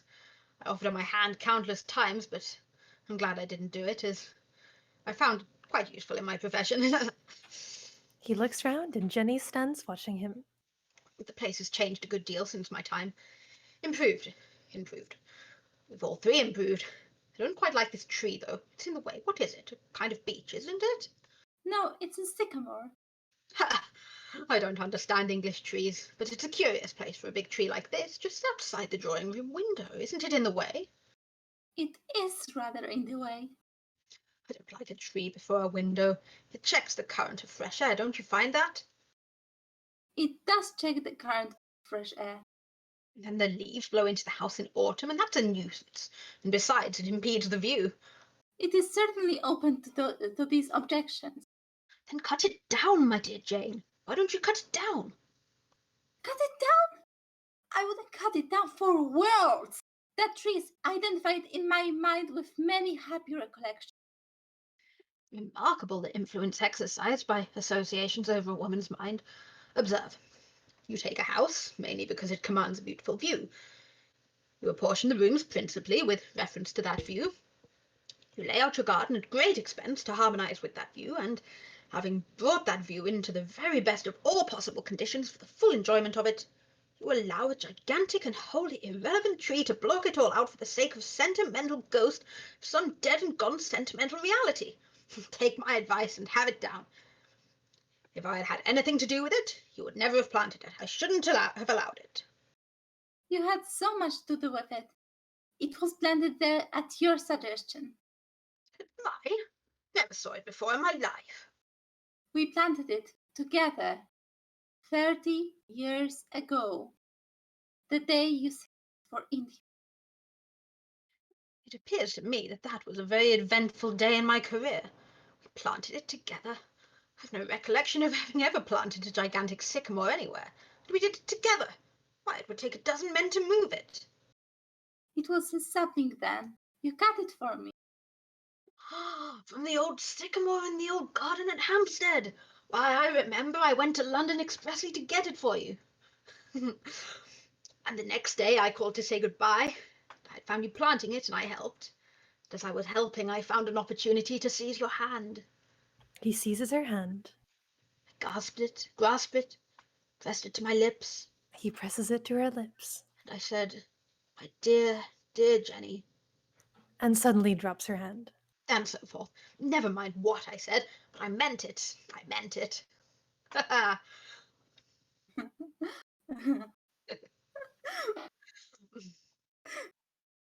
It all comes back with a distinctness which is absolutely photographic. I begged you to give me a flower. You gave me one. A sprig of geranium. Mignonette. Was it mignonette? I think you're right. It was mignonette. I seized it, pressed it to my trembling lips, placed it next to my fluttering heart, and swore that, come what might, I would never, never part with it. I wonder what I did with that flower. And then I took one from my buttonhole, begged you to take it. You took it, and you threw it down carelessly on the table and thought no more about it, you heartless creature. Oh, I was very angry. I remember it perfectly. It was a camellia. Not a camellia, I think. Yes, a camellia, a large white camellia. I don't think it was a camellia. I rather think it was a rose. Nonsense, Jane. Come, come. You hardly looked at it. Miserable little flirt that you were. And you pretend, after 30 years, to stake your recollection of the circumstance against me? No, no, Jane, take my word for it. It was a camellia.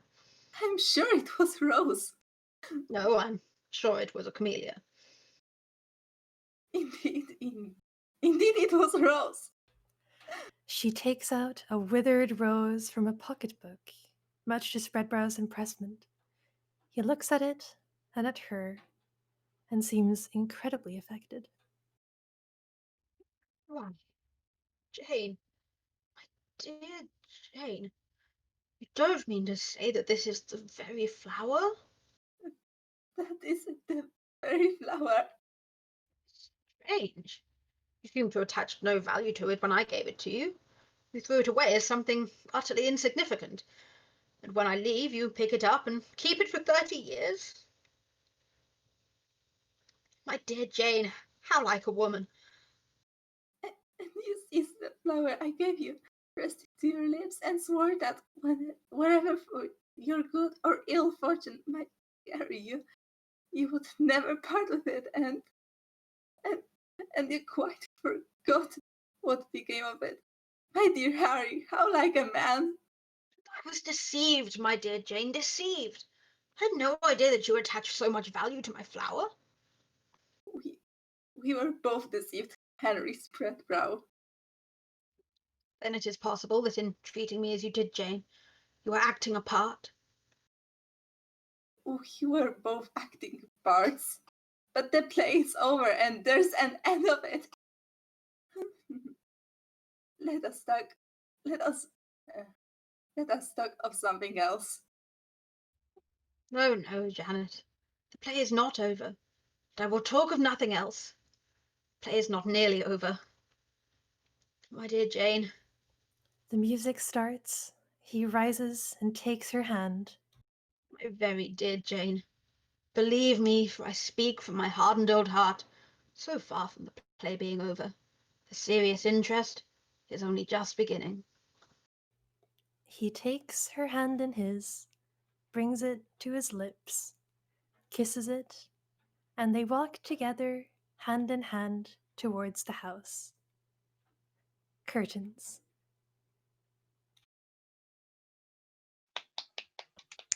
Yay!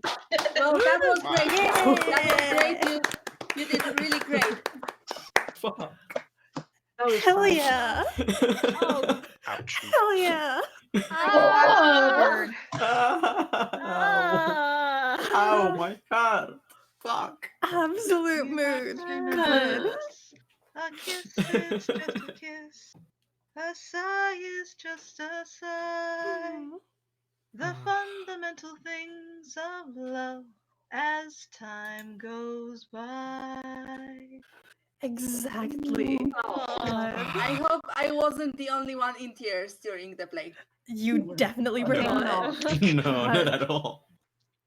Thank you so much to the entire cast. And we still amazingly have more Croakspear action coming your way. We will take a short intermission, and after that, we will be back with our very final play of the day, Aristophanes' The Frogs. 5 minutes. Get some water, and see you all in 5 minutes. 5 minutes.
Welcome back to the final play of this CROAKIVERSARY variety event. The first of many things going on this week, so keep an eye out on all the Crookspear media channels for more. We are playing The Frogs of Aristophanes. Since this is a chunky play, we will kick it right over to narration. Please enjoy The Frogs.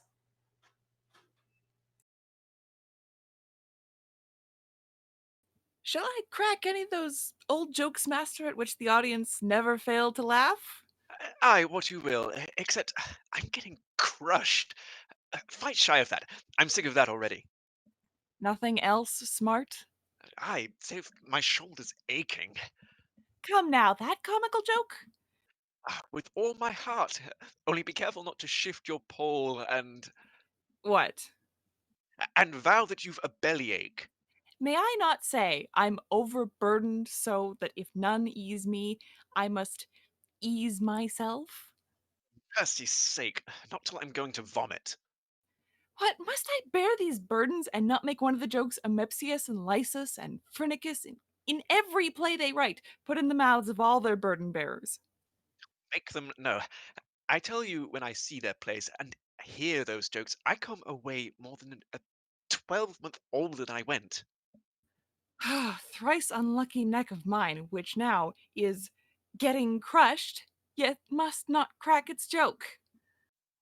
Now is not this fine pampered insolence, when I myself, Dionysus, son of Pipkin, toil on foot, and let this fellow ride, talking no trouble and no burden bearing? Don't I bear?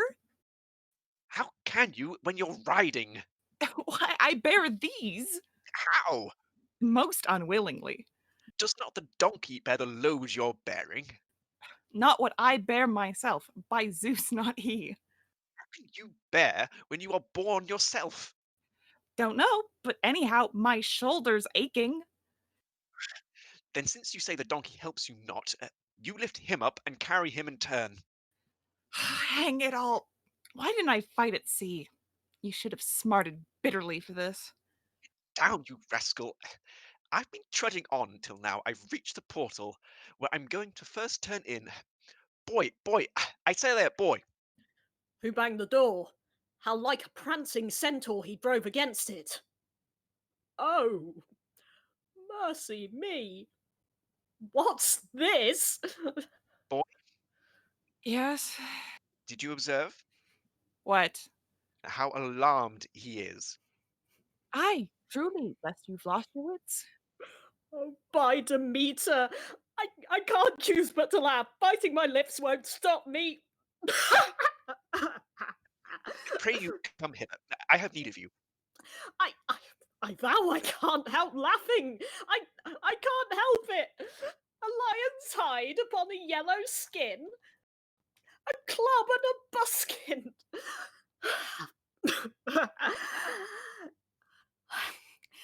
What's it all about? Where were you going? I was serving lately aboard the Cleantheses, And fought. and sank more than a dozen of the enemy's ships. You two. Are we two? And then I awoke and lo! Thereas, on deck, I'm reading to myself the Andromeda, a sudden pang of longing shoots through my heart. Oh, you can't conceive how keenly. How big a pang? A small one, Molon size. Caused by a woman? A man? No. Was it for Cleisthenes? Don't mock me, brother. On my life, I am in a bad way. Such a fierce desire consumes me. Aye, little brother. How? I can't describe it, but yet I'll tell you in a riddling way. Have you e'er felt a sudden lust for soup? Soup. Zeus a mercy, yes, 10,000 times. Is the thing clear? Or must I speak again? Not of the soup. I'm clear about the soup. Well, just that sort of pang devours my heart for lost Euripides. A dead man too. No one shall persuade me not to go after the man. Do you mean below? To Hades? And lower still, if there's a lower still. What on earth for? I want a genuine poet. For some are not, and those that are bad. What? Does not Iophon live? Well, he's the sole good thing remaining, if even he is good. For even of that I'm not exactly certain. If go you must, there's Sophocles. He becomes before Euripides, why not take him? Till I've tried of Iophon's coin rings true. When he's all alone, apart from Sophocles, besides, Euripides, the crafty rogue, will find 1,000 shifts to get away. But he was easy here, is easy there. But Agathon, where is he? He's gone and left us, a genial poet, by his friends much missed, Gone where? to join the blessed in their banquets. But what of Xenocles? Oh, hanged. Pythangulus? Never a word of me, not though my shoulders chafe so terribly. But have you not a shoal of little songsters, tragedians by the myriad, who can chatter a furlong faster than Euripides? Those be mere vintage leavings, jabberers, choirs of swallow broods, degraders of their art, who get one chorus and are seen no more, the muses' love once gained. But, oh, my friend, search where you will, you'll never find a true creative genius uttering startling things. Creative? How do you mean? A man who'll dare some novel, venturesome conceit, Zeus's changer, or time's foot, or this, 'twas not my mind that swore, my tongue committed a little perjury on its own account. You like that style? Like it, I dote upon it. I vow it's ribald nonsense, and you know it. Rule not my mind, you've got a house to mind. Really and truly, though, 'tis paltry stuff. Teach me to dine. Never a word of me. But tell me truly, 'twas for this I came, dressed up to mimic you, what friends received and entertained you when you went below, to bring back Cerberus in case I need them.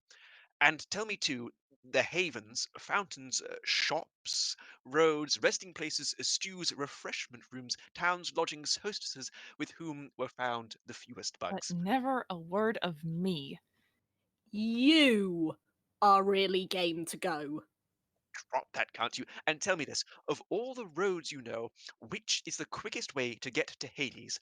I want no one too warm, nor yet too cold. Which shall I tell you first? Which shall it be? There's one by rope and bench. You launch away and hang yourself. Thank you, that's too stifling. Then there's a track, short and beaten cut, by pestle and mortar. Hemlock, do you mean? Just so. No, that's too deathly cold away. You have hardly started ere your shins get numbed. Well, would you like a steep and swift descent? Hey, that's the style. My walking powers are small. Go down to the Ceramicus, And do what? climb to the tower's top pinnacle, And then?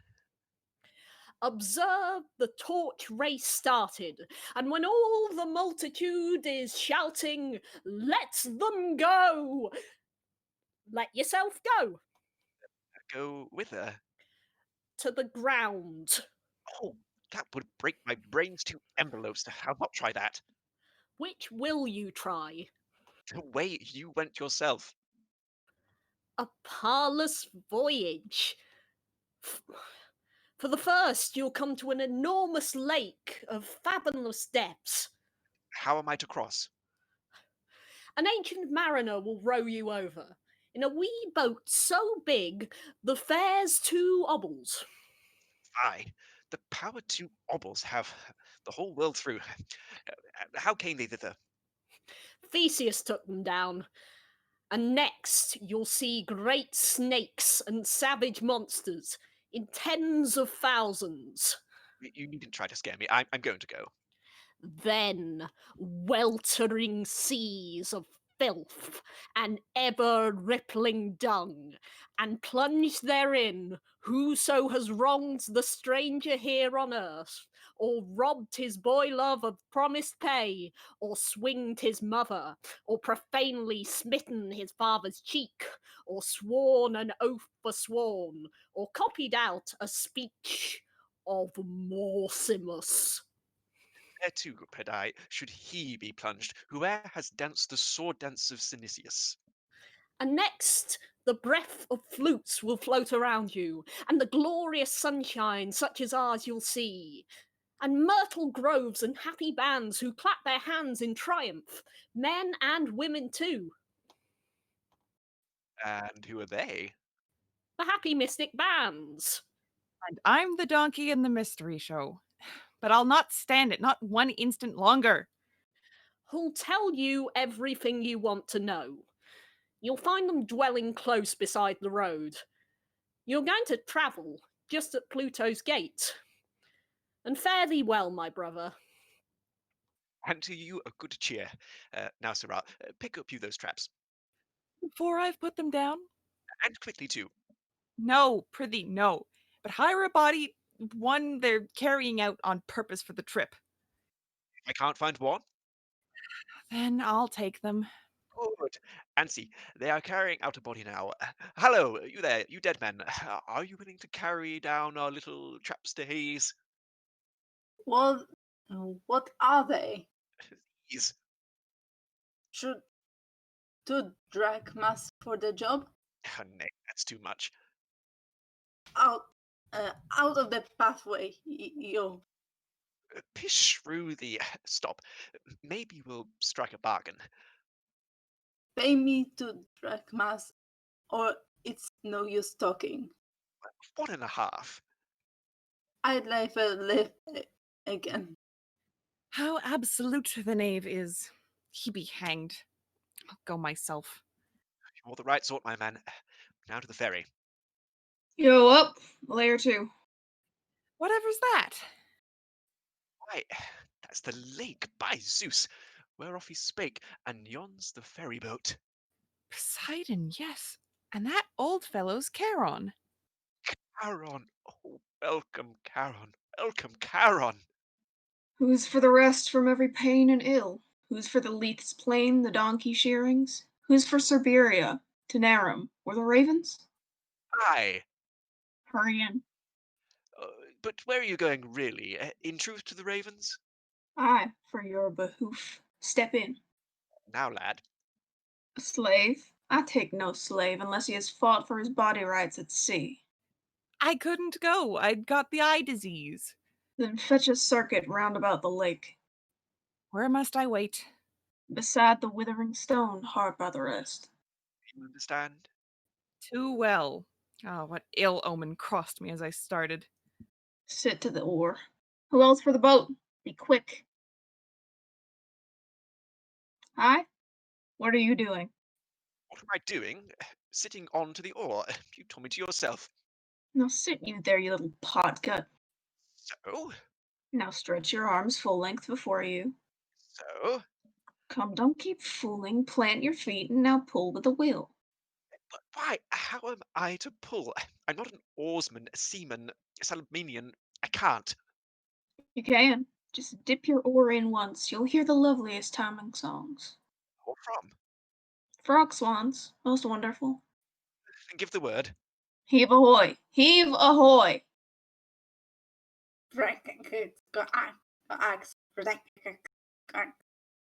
We children of the fountain and the lake, let us wake. Our full choir shout, and as the flutes are ringing out, our symphony of clear voice song, the song we used to love in the marshland up above. in praise of Dionysus, Prodeus of Nicaea, the nice son of Zeus, when the rebel tipsy, throng, or crapulous and gay, the other practicing reeled along on the holy preacher day. Coax. Dear, oh dear. Now I got a bump on my rump. Break. Coax. You, perchance, don't care. Break. Coax. Hang you and your coaxing too. There's nothing but coax with you. That is right, Mr. Busybody, right. For the muses of the lyre love as well, and Hornfoot Pan who plays on the pipe his jocund days, and Apollo harper bright in our chorus takes delight. For the strong reed's sake, which I grow within my lake, to be girdled in its lyre's deep shell. My hands are blistered very sore, my stern below is sweltering so, till soon, I know, upturn and roar, breckakek, coax, O tuneful race, O plague o'er, O sing no more. I know, loud and louder our chant must flow, sing if ever ye sang of yore, when in sunny and glorious days through the rushes and marsh flags springing we swept, in the joy of singing, myriad divine roundelays, or when fleeing the storm we went down to the depths, and our choral songs widely raised to a loud and long bubble bursting accompaniment. Coax. This timing song I take from you. That's a dreadful thing to do. Much more dreadful if I row till I burst myself, I trow. Coax. Go hang yourselves, what I care. All the same we'll shout and cry, stretching all our throats with song, shouting, crying all day long. Coax. In this you'll never win. This you shall not beat us in. No, nor ye prevail o'er mine. Never, I'll my song shout if need be all day long, until I've learned to master your coax, coax. I'll put a stop to your coax. Stop. Easy. Take the oar and push her to now. Pay your fare and go. Here, 'tis 2 obols. Xanthias, where's Xanthias? Is Xanthias here? Oi! Oh, come hither. Glad to meet you, master. What have you there? Nothing but filth and darkness. Tell me, did you see the Parasides and perjured folk he mentioned? Didn't you? Poseidon, yes. Why, look. I see them now. Point to the audience. Yeah, that's you. I see them now. What's this next step? We'd best be moving on. This is the spot where Heracles declared those savage monsters dwell. Oh, hang fellow. That's all his bluff. He thought to scare me off. The jealous dog, knowing my plucky ways. There's no such swaggerer lives as Heracles. Why, I'd like nothing better than to achieve some bold adventure worthy of our trip. I know you would. Hello. I hear a noise. What? Behind us, there. What you behind? No, it's in front. What you in front directly? And now I see the most ferocious monster. Oh, what's it like? Like everything by turns. Now it's a bull. Now it's a mule. And now the loveliest girl. I'll go meet her. It's ceased to be a girl. It's a dog now. It is Empusa. Well, its face is all ablaze with fire. Has it a copper leg?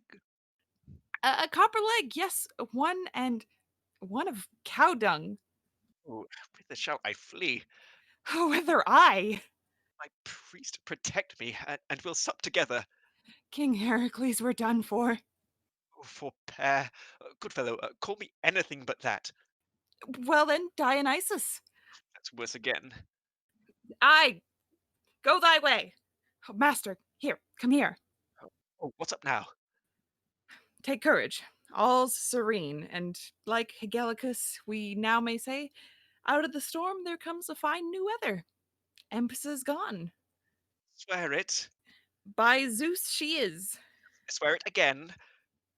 By Zeus? Again. By Zeus. Dear, oh dear. How pale I grew to see her, but he from fright has yellowed me all over. Me, whence fall these evils on my head? Who is the god to blame for my destruction? Air, Zeus's chamber, or the foot of time? Hist! What's the matter? Don't you hear it? What? The breath of flutes. Aye. And a whiff of torches breathed o'er me too, a very mystic whiff. Crouch me down and mark what's going on. Oiakis! Oiakis! Oiakis! I have it, master. 'Tis those blessed mystics of whom he told us about, sporting hereabouts. They sing the Iacchus which Diagoras made. So too, we had better both keep quiet and so find exactly what it is. Oiakis! Power excelling! Here in stately temple dwelling! Oiakis! Oh, Iacchus!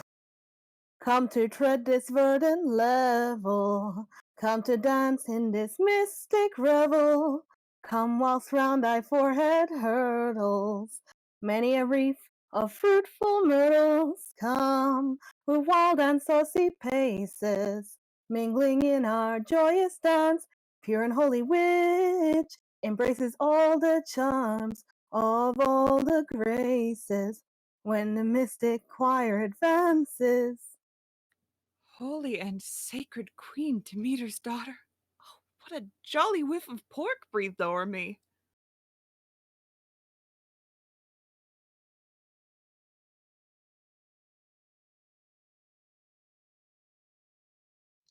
Yes, and perchance you'll get some tripe yourself. Come, arise from sleep awaken. Come the fiery torches shaken. O Iacchus, morning star that shinest nightly. Lo, the meat is blazing brightly. Age forgets its yearning and sadness. Aged needs curved for gladness. Lift thy flashing torches o'er us. Marshal all thy blameless train. Lead, oh lead the way before us. Lead the lovely youthful chorus to the marshy flowery plain.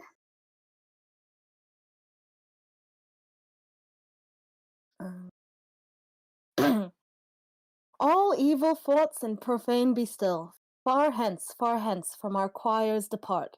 Who knows not well what the mystics tell, or is not holy and pure of heart? Who ne'er the noble revelry learned, or danced the dance of the muses high, or shared in the Bacchic rites which old bull-eating Crantius's words supply? Who vulgar course and buffoonery loves, though all untimely the jests they make? Or lives not easily and kind withal, or kindling faction forbears to slake? But fans the ire from a base desire some pitiful gain for himself to reap, or takes in office his gifts and bribes while the city tossed on the stormy deep, who fort or fleet or the foe betrays, or a vile Phaeacian ship away, forbidden stores from Aegea's shores to Epidaurus' shore across the bay, transmitting orpids and sails and tar, that cursed collector of the 5%. The knaves who try to procure supplies for the use of the enemy's armaments. The Sicilian singers who dare befoul the Lady Hecate's wayside shrine. The public speaker who once lampooned in our Bacchic feast would with heart malign. Keep nibbling away the comedian's pay. To these I utter my warning cry. I charge them once, I charge them twice, I charge them thrice that they draw not nigh to the sacred dance of the mystic choir. But ye, my comrades, awake the song, the night-long revels of joy and mirth, which ever of right to our feast belong. Advance, true hearts, advance, on the gladsome bowers, on the sward, with flowers in blossom bright. March on with jest and jeer and dance. Full well you've supped tonight. March chanting loud your lays, your hearts and voices raising. The Savior God is praising, who vows she'll still our city save to endless days. Water for reasons will break off the measure and change the time, and now with chanting and hymns adorn. Demeter, goddess mighty and high, the harvest queen, giver of the corn. O Lady, our rights presiding, preserve and scour thy choral throng, and grant us all in thy help confiding, to dance and much revel the whole day long, and much in earnest and much in jest. Worthy thy feast may we speak therein, and when we have bantered our laughed our best, the victor's wreath be it ours to win. Call we now the youthful god, call him hither without delay, him who travels amongst his chorus, dancing along the sacred way.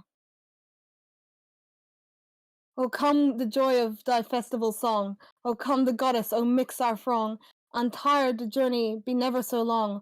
O Lord of the frolic and dance, Iacchus beside me advance, for fun and for cheapness our dress thou hast rent, for through thee we may dance off the top of our bent, reviling and jeering, and none will resent. O Lord of the frolic and dance, Iacchus beside me advance. A sweet pretty girl I observed in the show. Her robe had been torn in the scuffle, and lo, there peeped through the tatters a bosom of snow. O Lord of the frolic and dance, Iacchus, beside me advance. Wouldn't I like to follow on and try a little sport and dancing? Wouldn't I? Shall we all merry joke at Archidemius Poke, who has not cut his gidsman yet, though 7-year-old? Yet yet among the dead, he is a demagogue in head, and contrives the topmost place of the rascaldom to hold. And Cleisthenes, they say, is among the tombs, all day bewailing for his lover with a lamentable whine. And Callias, I'm told, has become a sailor bold, and casts a lion's hide o'er his members feminine. Can any of you tell where Pluto here may dwell? For we, sirs, are two strangers who were never here before. Oh, then no further stray, nor again inquire the way, for know that ye have journeyed to his very entrance door. Pick up the raps, my lad. Now is not this too bad? Like Zeus's Corinth, the raps keep saying o'er and o'er. Now wheel your sacred dances through the glade with flowers belight. All ye who are partakers of the holy festal rite, and I will with the women and the holy maidens go, where they keep the nightly vigil and auspicious light to show. Now haste we to the roses and meadows full of posies. Now haste we to the meadows in our own old way, in choral dances blending, in dances never ending, which only for the holy the destinies array. O happy mystic chorus, the blessed sunshine o'er us. On us alone is smiling in its soft, sweet light, on us who strove forever with holy, pure endeavor, alike to friend and stranger, to guide our steps aright. What's the right way to knock? I wonder how the natives here all want to knock at doors. No dawdling. Taste the door. You've got, remember, the lion hide and pride of Heracles. Wait, boy.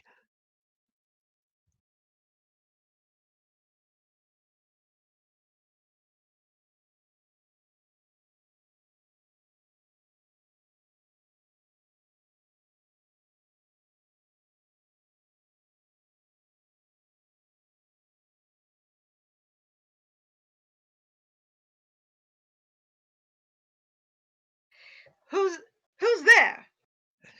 I, Heracles the Strong. Oh, you most shameless, desperate ruffian, you! Oh, villain, villain, errant, vilest villain! Who seized Archivers by the throat, and fled, and ran and rushed and bolted, hailing of the dog my charge? But now I've got thee fast, so close the Styx's inky-hearted rock, the blood-bedabbled peak of Acheron shall hem thee in. The hellhounds of Cocytus prowl round thee, while the 100-headed asp shall rive thy heartstrings.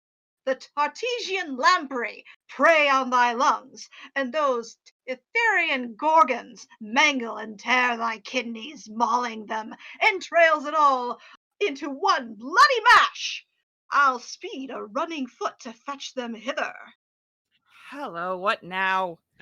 I've done it. Call the god. Get up, you laughing stock. Get up directly before you're seen. What? I get up. I'm fainting. Please, dab a sponge of water on mine heart. Here. Dab it, you. Where? Oh, ye golden gods, lies your heart there? I got so terrified it fluttered down into my stomach's pit. Cowardliest of gods and men. Cowardliest? I? What? I? Who asked you for a sponge, a thing a coward never would have done? What then? A coward would have lain there wallowing, but I stood up and wiped myself withal. Poseidon. Quite heroic. Indeed, I think so. But weren't you frightened at those dreadful threats and shoutings? Frightened? Not a bit, I cared not.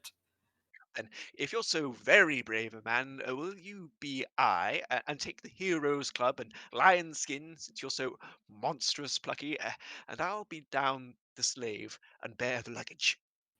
Hand them across. I cannot choose but take them. And now observe the Xanthio Heracles, if I'm a coward and a sneak like you.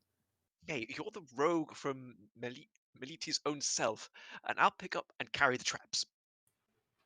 Oh, welcome, Heracles. Come in, sweetheart. And my lady, when they told her, set to work. Baked mighty loaves, boiled 2 or 3 tureens of lentil soup, roasted a prime ox whole, made rolls and honey cakes. So, come along. You are too kind. I will not let you go. I will not let you. Why, she's stewing slices of juicy bird's flesh, and she's making comfits and tempering down her richest wine. Come, dear, come along in. Pray, thank her. Oh, you're jesting. I shall not let you off. There's such a lovely flute girl already. And we've 2 or 3 dancing girls also. Eh? What? Dancing girls? Young, budding virgins, freshly tired and trimmed. Come, dear, come in. The cook was dishing up the cutlets, and they are bringing in the tables. Then go you in and tell those dancing girls of whom you spake, I'm coming in myself. Pick up the traps, my lad, and follow me. Hi, stop. You're not in earnest. Just because I dressed you up in fun as Heracles, come, don't keep fooling Xanthias, but lift and carry in the traps yourself. Why, what? You're never going to strip me of these togs you gave me. Go to? No, I'm doing it now. Off with that lion skin. Bear witness, all the gods shall judge between us. Gods indeed. Why, how could you? The vain and foolish thought, a slave, a mortal, act as Alcmena's son. All right then, take them. Maybe, if God will, you'll soon require my services again.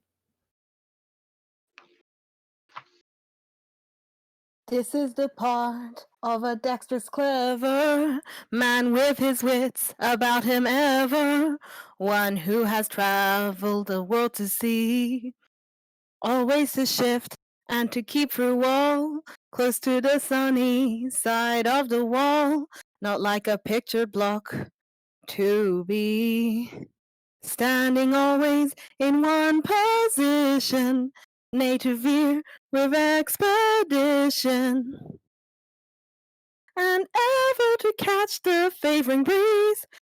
This is the part of a shrewd tactician, This is to be a Pheromones, Dionysus. Truly an exquisite joke would be him with a dancing girl to see, lolling at ease on Milcean rugs, me, like a slave, beside him standing, all that he wants to his lordship handing, and then as the damsel fair he hugs, seeing me all full fire to embrace her, he would perchance, as if there's no man baser, turning him round, like a lazy lout, straight on my mouth deliver a facer, knocking my ivory choirmen out. Oh, Plathane, here's that naughty man that say you got into our tavern once and ate up 16 loaves. Oh, so he is the very man. Bad luck for somebody. Oh, and besides, those 20 bits of stew, half all pieces. Somebody's gonna catch it. That garlic, too. Woman, you're talking nonsense. You don't know what you're saying. Oh, you thought I shouldn't know you with your buskins on. Oh, and I've not yet mentioned all that fish, and no northern new made cheese. He gulped it down, baskets and all. Unlucky that we were. And when I just alluded to the price, he looked so fierce and bellowed like a bull. Yes, that's his way. That's what he always does. Oh, and he drew his sword and seemed quite mad, Oh, that he did. and terrified us so. We sprang up to the cock loft, she and I.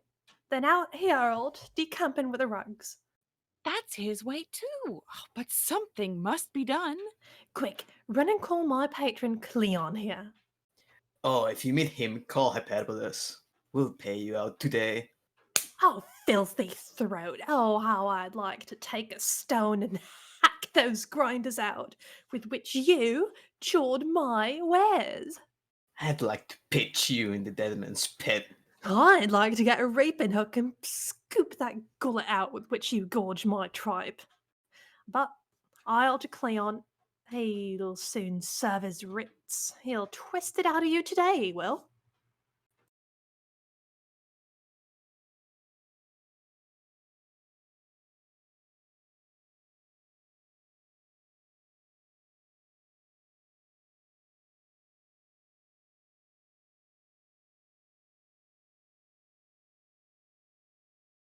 Perdition seize me if I don't love Xanthias. I know your drift. Stop. Stop that talking. I won't be Heracles. Oh, don't say so, dear. Darling Xanthias. Why? How can I, a slave, a mortal, act Alcmena's son? I know you are vexed, and I deserve it. And if you pummel me, I won't complain. But if I strip you of these togs again, perdition seize myself, my wife, my children, and most of all, that blear-eyed Archimedes. That oath contents me. On those terms I take them. Now that at last you appear once more, wearing the garb that at first you wore, wielding the club and a tawny skin. Now it is yours to be, up and doing, glaring like mad, and your youth renewing, mindful of him whose guise you are in, if when caught in a bit of a scrape, you suffer word of alarm to escape, you showing yourself but a feckless knave, then will your master at once undrape.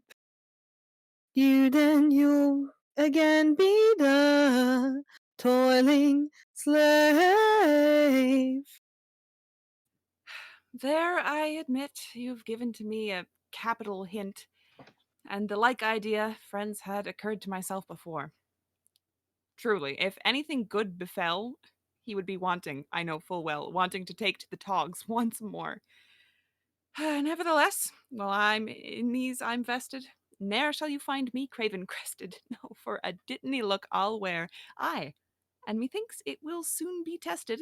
Hark, how the portals are rustling there. Seize the dog stealer! Bind him! Pinion him! Drag him to justice!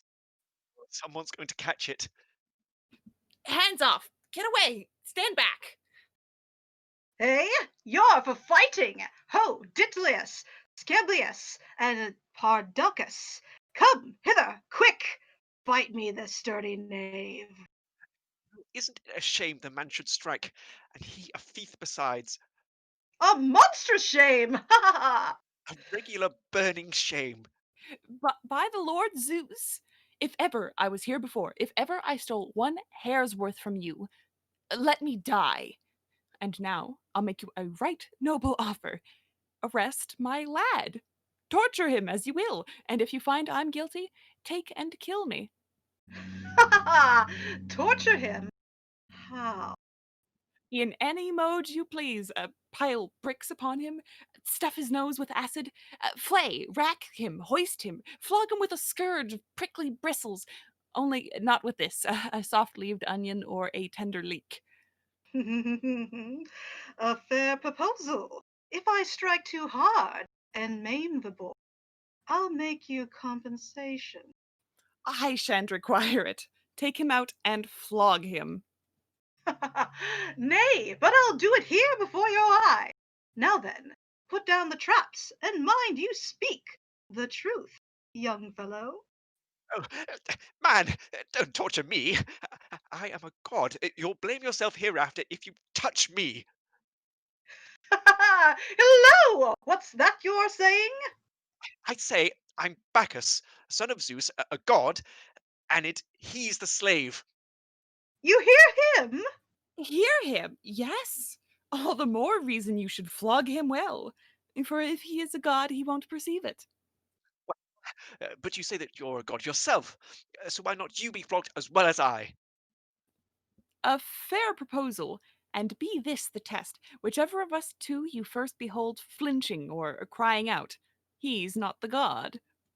Upon my word, you're quite the gentleman. You're all for right and justice. Strip then, both. How can you test us fairly? Easily. I'll give you blow for blow.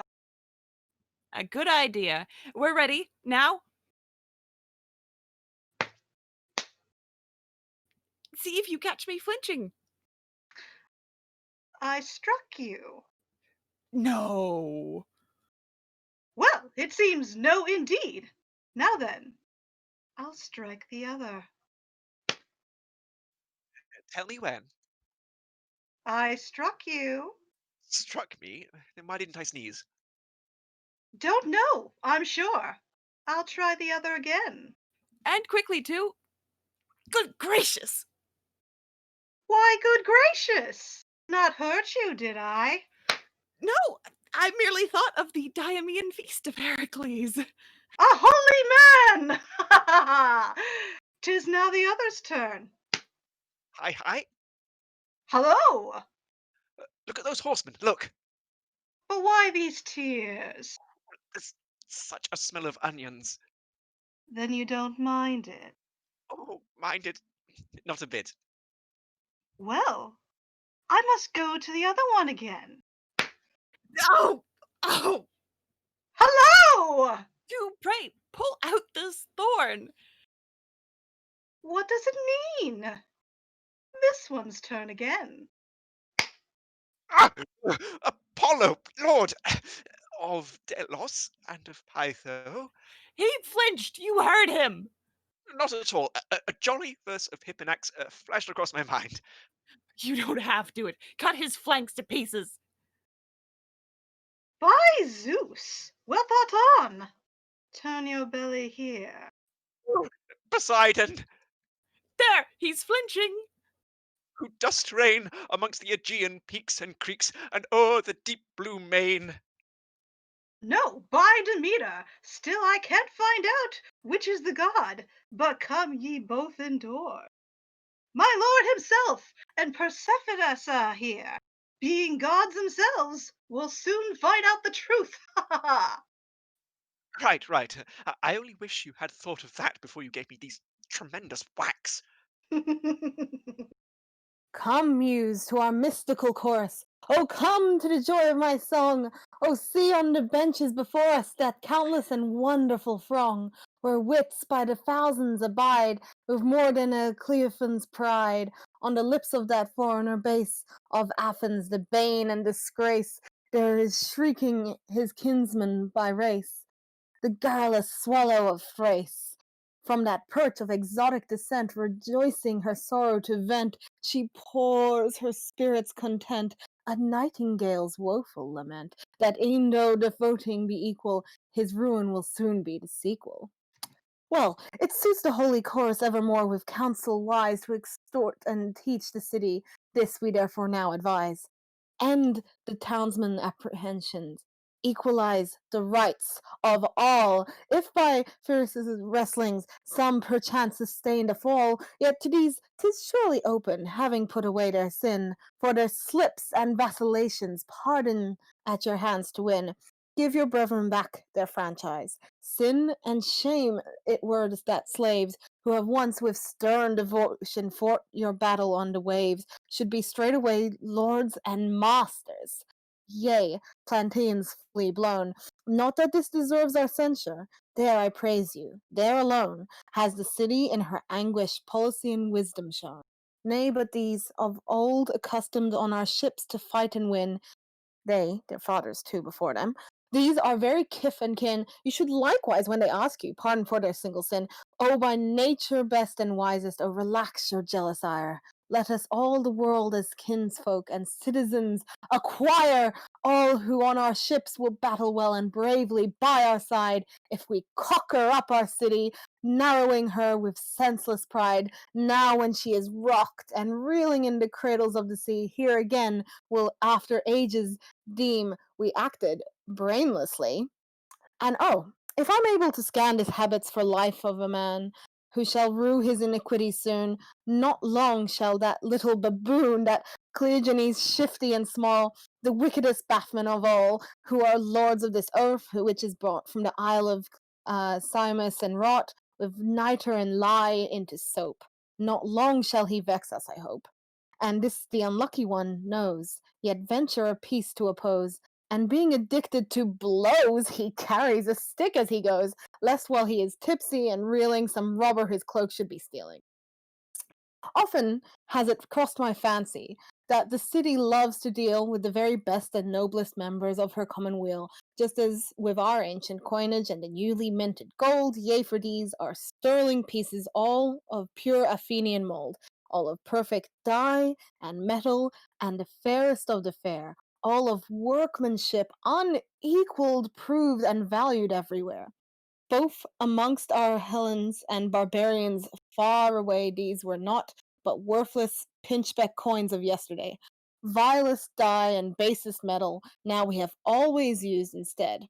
Even so, our sterling townsmen, nobly born and nobly bred, men of worth and rank and metal, men of honor and honorable fame, trained in every liberal science, choral dance, and manly game, these we treat with scorn and insult. But the strangers newliest come, worthless sons of worthless fathers, pinchbeck townsmen, yellowy scum, whom in earlier days the city hardly would have stooped to use, even for her scapegoat victims. These, for every task we choose. O unwise and foolish people, yet to mend your ways benign, use again the good and useful, so hereafter, if ye win, 'twill be due to this your wisdom. If ye fall, at least 'twill be not a fall that brings dishonor, falling from a worthy tree.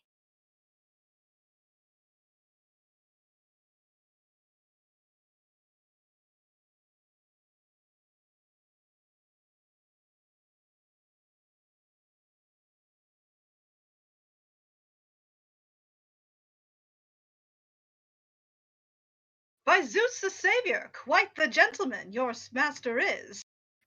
Gentlemen, I believe you. He's all for wine and women, is my master.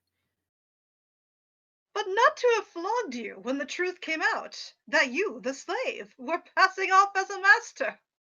Oh, he'd get the worst of that. Bravo, that's spoken. Like a true slave. That's what I love myself. You love it, do you? Love it? I'm entranced. when I can curse my lord behind his back? How about grumbling when you have felt the stick and scurry out of doors? That's jolly too. How about prying? That beats everything. Great King God Zeus. And what of overhearing your master's secrets What? I'm mad with joy. and blabbing them abroad? Oh, heaven and earth! When I do that, I can't contain myself. Oh, Phoebus Apollo, clap your hand in mine, kiss and be kissed. And prithee, tell me this. Tell me, by Zeus, our rascaldom's own god, what's all that noise within? What means this hubbub and row? That's Ecclesias and Euripides. Eh? Wonderful, wonderful things are going on. The dead are rioting, taking different sides. Why, what's the matter? There's a custom here. With all the crafts, the good and noble crafts, that the chief master of art in each shall have his dinner in the assembly hall, and sit by Pluto's side. I understand.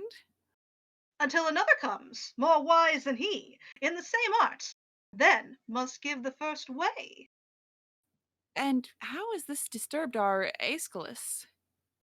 'Twas he that occupied that tragic chair, as, in his craft, the noblest. Who does now? But when Euripides came down, he kept flourishing off before the highwaymen.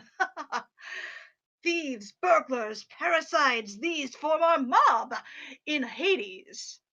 Till, with listening to his twists and turns and pleas and counter-pleas, they went mad on the man and hailed him first and wisest. Elate with this, he claimed the tragic chair where Ecclesias seated. Wasn't he pelted? Not he. The populace clamored out to try which of the twain was wiser.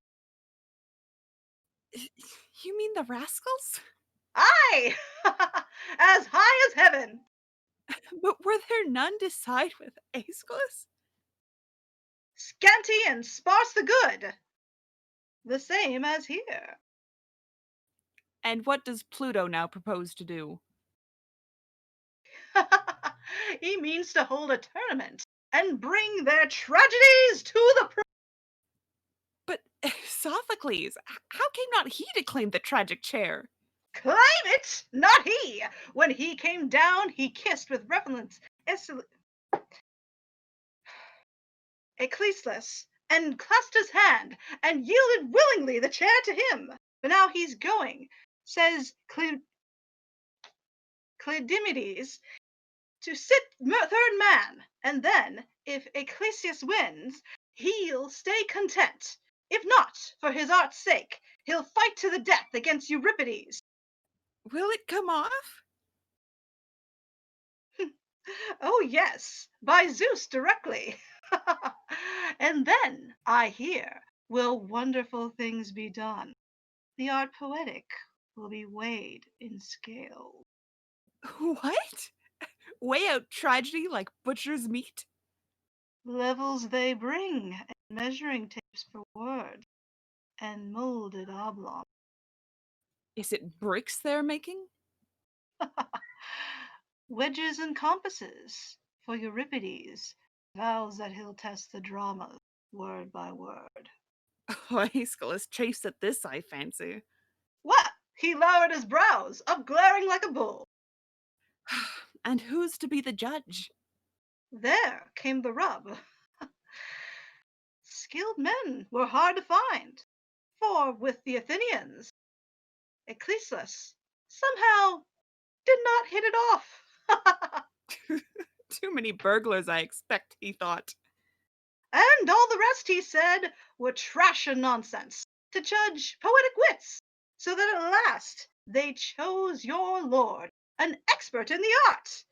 But we go in, for when our lords are bent on urgent business, that means blows for us.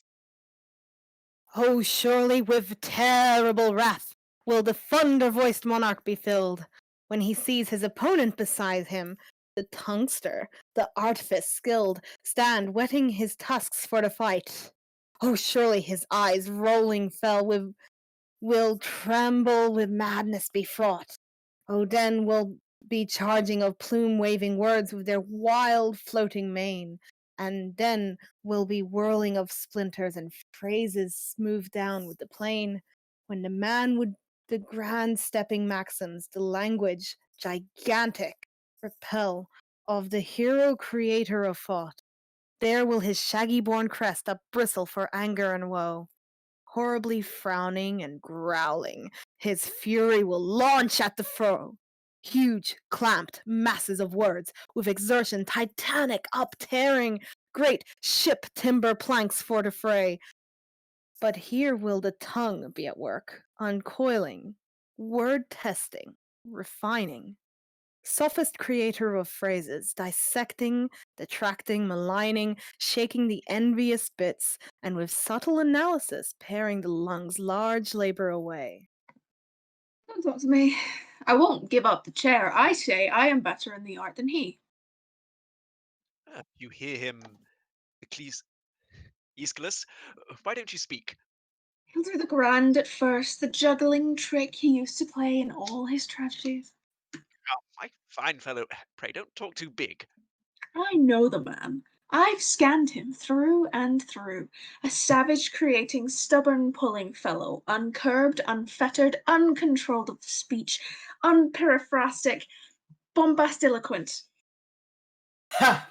Sayest thou so, child of the Garden Queen? And 'tis to me, thou chattery babble collector, thou pauper creating rags and patches stitcher, thou shalt buy it dearly. Hey, be still, nor heart thy soul to fury, Aeschylus. Not till I've made you see the sort of man this cripple maker is who cries so loudly. Bring out an ewe, a black-fleeced ewe, my boys. There's a typhoon about to burst upon us. Thou picker up of Cretan monodies, foisting thy tales of on the stage. Forbear, most honoured Aeschylus, and you, my poor Euripides, be gone, if you are wise, out of this pitiless hail, lest with some heady word he crack your skull, and batter out your brainless Telephus, and not with passion, Aeschylus, but calmly test and be tested. It is not meet for poets to scold each other like two baking girls, but you go roaring like an oak on fire. I'm ready, aye. I don't draw back one bit. I'll lash, or, if he will, let him lash first. Talk, the lays, the sinews of a play. I and my Peleus, I and Iolaus, I and Meleager, I and Telephus. And what do you propose? Speak, Aeschylus. I could have wished to meet him otherwhere. We fight not here on equal terms. Oh, why not? My poetry survived me. His died with him. He's got it here, all handy to recite. Howbeit, if you so wish it, so we'll have it. Oh, bring me fire, and bring me frankincense. I'll pray, or o'er the clash of wits begin to judge the strife with high poetic skill. Meanwhile, invoke the muses with a song. Oh, Muses, the daughters divine of Zeus, the immaculate nine, whose gaze from your mansion serene on intellect subtle and keen.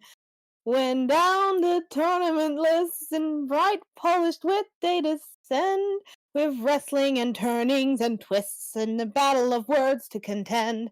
Oh, come and behold what the two antagonist poets can do, whose mouths are the swiftest to teach the grand language and feelings of speech. For now their wits with the sternest in counsel, commencing in earnest. Ye two, put up your prayers before ye start. Demeter, mistress, nourisher of my soul, oh, make me worthy of thy mystic rites. Now, put on incense, you. Excuse me, no. My vows are paid to other gods than these. What? A new coinage of your own? Precisely. Pray to them, then, these private gods of yours. Ether, my pastor, volubly rolling tongue, intelligent wit, and critic nostrils keen, oh well and neatly may I trounce his plays. We also are yearning from these to be learning some stately measure, some majestic grand movement telling of conflicts nigh. Now for battle arrayed they stand, tongues embittered and anger high. Each has got a venturesome will, each an eager and nimble mind. One will wield, with artistic skill, clear-cut phrases and wit refined. Then the other, with words defiant, stern, and strong, like an angry giant, laying on with uprooted trees, soon will scatter a word of these superscholastic subtleties. Now then, commence your arguments, and mind you both display true wit, not metaphors, nor things which any fool could say. As for myself, good people all, I'll tell you by and by, my own poetic worth and claims. But first of all, I'll try to show how this portentous quack beguiled the silly fools whose taste were nurtured ere he came in Phrynicus's schools. He'd bring some single mourner on, seated and veiled. 'Twould be Achilles, say, or Niobe, the face you could not see, an empty show of tragic woe who uttered not one thing. It's true. Then in the chorus came and rattled off a string of 4 continuous lyric odes the mourner never stirred. I liked it too. I sometimes think that those mutes preferred to all your chatterers nowadays. Because if you must know, you were an ass. An ass, no doubt. What made him do it, though? That was his quackery, don't you see? To set the audience guessing when Niobe would speak. Meanwhile, the drama was progressing. Oh, rascal! How he took me in. 'Twas shameful, was it not? What makes you stamp and fidget so? He's catching it so hot. So when he had humbugged thus a while, and now his wretched play was halfway through, a dozen words, great wild bull words, he'd say, fierce bugaboos with bristling crests and shaggy eyebrows too, which not a soul could understand. Oh, heavens! Be quiet, do. But not one single word was clear. Sir, don't your teeth be gnashing? 'Twas all scamanders, moated camps, and griffin eagles flashing in burnished copper on the shields, chivalric precipice-high expressions, hard to comprehend. Aye, by the powers, and I full many a sleepless night have spent in anxious thought, because I'd find the tawny cock-horse out, what sort of a bird it was. What's a sign, you stupid dolt, engraved the chips upon? Phrixus, I supposed it was, Philoxenus' son. Now really, should a cock be brought into a tragic play? You enemy of gods and men, what was your practice, pray? No cock-horse in my plays, by Zeus. No goat-stag there you'll see, such figures as are blazoned forth in Median tapestry. When first I took the art from you, bloated and swollen, poor thing, with turgid gasconading words and heavy dieting, first I reduced and toned her down, and made her slim and neat, with wordlets and with exercise and poultices of beat, and next a dose of chatter juice, distilled from books, I gave her, and monodies she took with sharp cephalopin for flavour. I never used haphazard word, or plunged abruptly in. Who entered first explained at large the drama's origin and source. Its source, I really trust, was better than your own. Then, from the very opening lines, no idleness was shown. The mistress talked with her all night, the servant talked as much, the master talked, the maiden talked, the beldame talked. For such an outrage was not death your due? No, by Apollo, no, that was my democratic way. Let that topic go. Your record is not there, my friend, particularly good. Then next I taught all these to speak. You did so, and I would that ere such mischief you had wrought, your very lungs had split. Canons of verse I introduced, and neatly chiselled wit, to look, to scan, to plot, to plan, to twist, to turn, to woo, on all to spy, in all to pry. You did? I say so too. I showed them scenes of common life, the things we know and see, where any blunder would at once by all detected be.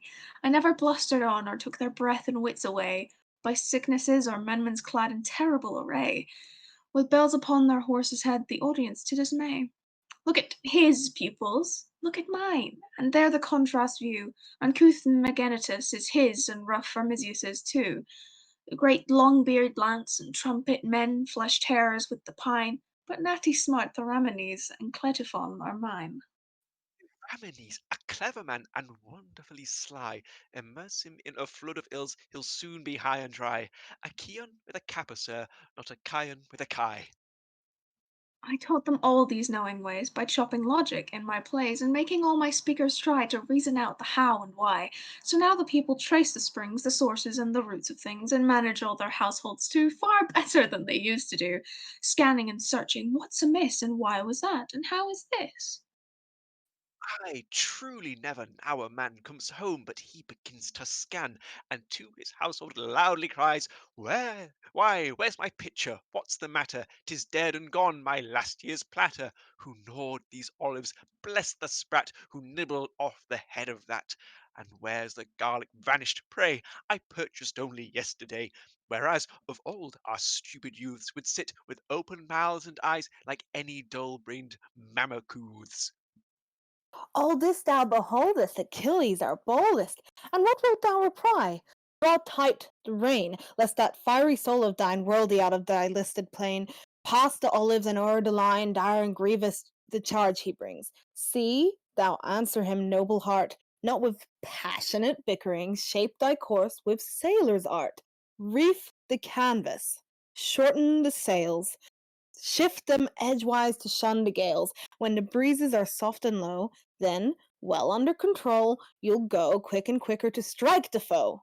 Oh, first of all the Hellenic bards, high loftily towering verse to rear, and tragic phrase from the dust to raise, pour forth thy fountain with right good cheer. My wrath is hot at this vile mischance, and my spirit revolts at the thought that I must bandy words with fellow like him. But lest he should want that I can reply, come, tell me what are the points for which a noble poet or praise obtains. For his ready wit and his counsels sage, and because the citizen folk he trains to be better townsmen and worthier men. If then you have done the very reverse, found noble-hearted and virtuous men, and altered them, each and all, for the worse, pray what is the need you deserve to get? I may not ask him, he deserves to die. For just consider what style of men he received from me, great 6 foot high, heroical souls, who never will blench from a townsman's duties in peace of war, not idle loafers or low buffoons, or rascally scamps such as now they are, but men who were breathing spears and helms and snow-white plume in its crested pride, the greave and the dart and the warrior's heart in its sevenfold casing of tough bull hide. He'll stun me, I know, with his armory work. This business is going from bad to worse. And how did you manage to make them so grand, exalted, and brave with your wonderful verse? Come, Aeschylus, answer, and don't stand mute in your self-willed pride and arrogant spleen. A drama I wrote with the war god filled. Name? 'Tis the Seven Against Thieves that I mean, which whoso beheld with eagerness swelled to rush to the battlefield there and then. Ooh, that was a scandalous thing you did. You made the Thebans mightier men, more eager by far for the business of war. Now, therefore, receive this punch on the head. Ah, ye might have practiced the same yourselves, but ye turned to other pursuits instead. Then next the Persians I wrote, in praise of the noblest deed that the war can show, and each man longed for the victor's wrath, to fight and to vanquish his country's foe. I was pleased, I own, when I heard them moan for old Darius, the great king, dead, when they smote together their hands like this, and Evia Alake, the chorus said. Aye, such are the poet's appropriate works, and just consider how all along, from the very first, they have wrought you good, the noble baths, the masters of song. First, Orpheus taught you religious rites, and from bloody murder to stay your hands. Muses healing and oracle lore, and Hesiod all the culture of lands, the time to gather, the time to plow, and gat not Homer his glory divine by singing of valor and honor and right and the sheen of the battle extended line, the ranging of troops and the arming of men. Oh, aye, but he didn't teach that, I opine. To Pentacles, when he was leading the show, I couldn't imagine what he was at. He had fastened his helm on the top of his head. He was trying to fasten his plume upon that. But others, many and brave, he thought, of whom was Lamachus hither true, and thence my spirit the impress took, and many a lion-haired chief I drew, Paracluses, Teucer's, illustrious names, for I fain the citizen folk will spur to stretch themselves to their measure and hide, whenever the trumpet of war they hear. But Phaedrus and Sthenbus? No, no harlotry business deform my place, and none can that ever I drew a lovesick woman in all my days. For you no lot or portion had gotten Queen Aphrodite. Thank heaven for that. But ever on you and yours, my friend, the mighty goddess, mightily sad, yourself she cast to the ground at last. Oh, aye, that came uncommonly pat. You showed how cuckolds are made, and lo, you were struck yourself by the very same fate. But say, you cross-grained censor of mine, how my Sthenobeus could harm the state. Full many a noble dame, the wife of a noble citizen, hemlock took, and died, unable to shame and sin of your Bellerophon scenes to brook. Was then, I wonder, the tale I told of Phaedra's passionate love untrue? Not so, but tales of incestuous vice the sacred poet should hide from view, not ever exhibit and blazon forth on the public stage to the public ken. For boys a teacher at school is found, but we, the poets, are teachers of men. We are bound things honest and pure to speak. And to speak great Lycabettuses, pray, and massive blocks of Parnassian rocks, is that things honest and pure to say? In human fashion we ought to speak. Alas, poor witling, and you can't see, and can't you see that for mighty thoughts and heroic aims, the words themselves must appropriate be? And grandeur belike on the ear should strike the speech of hideous and godlike powers, since even the roves that invest their limbs are statelier, grander roves than ours. Such was my plan, but when you began, you spoiled and degraded it all. How so? Your kings in tatters and rags you dress, and brought them on, a beggarly show, to move, forsooth, our pity and ruth. And what was the harm, I should like to know? No more will a wealthy citizen now equip for the state a galley of war. He wraps his limbs in tatters and rags, and whines, he's poor, too poor by far. Under his rags, he's wearing a vest as woolly and soft as a man could wish. Let him gull the state, and he's off to the mart, an eager, extravagant buyer of fish. Moreover, to parade, to harangue, to debate, is now the ambition of all in the state. Each exercise ground is in consequence found deserted and empty, to evil repute.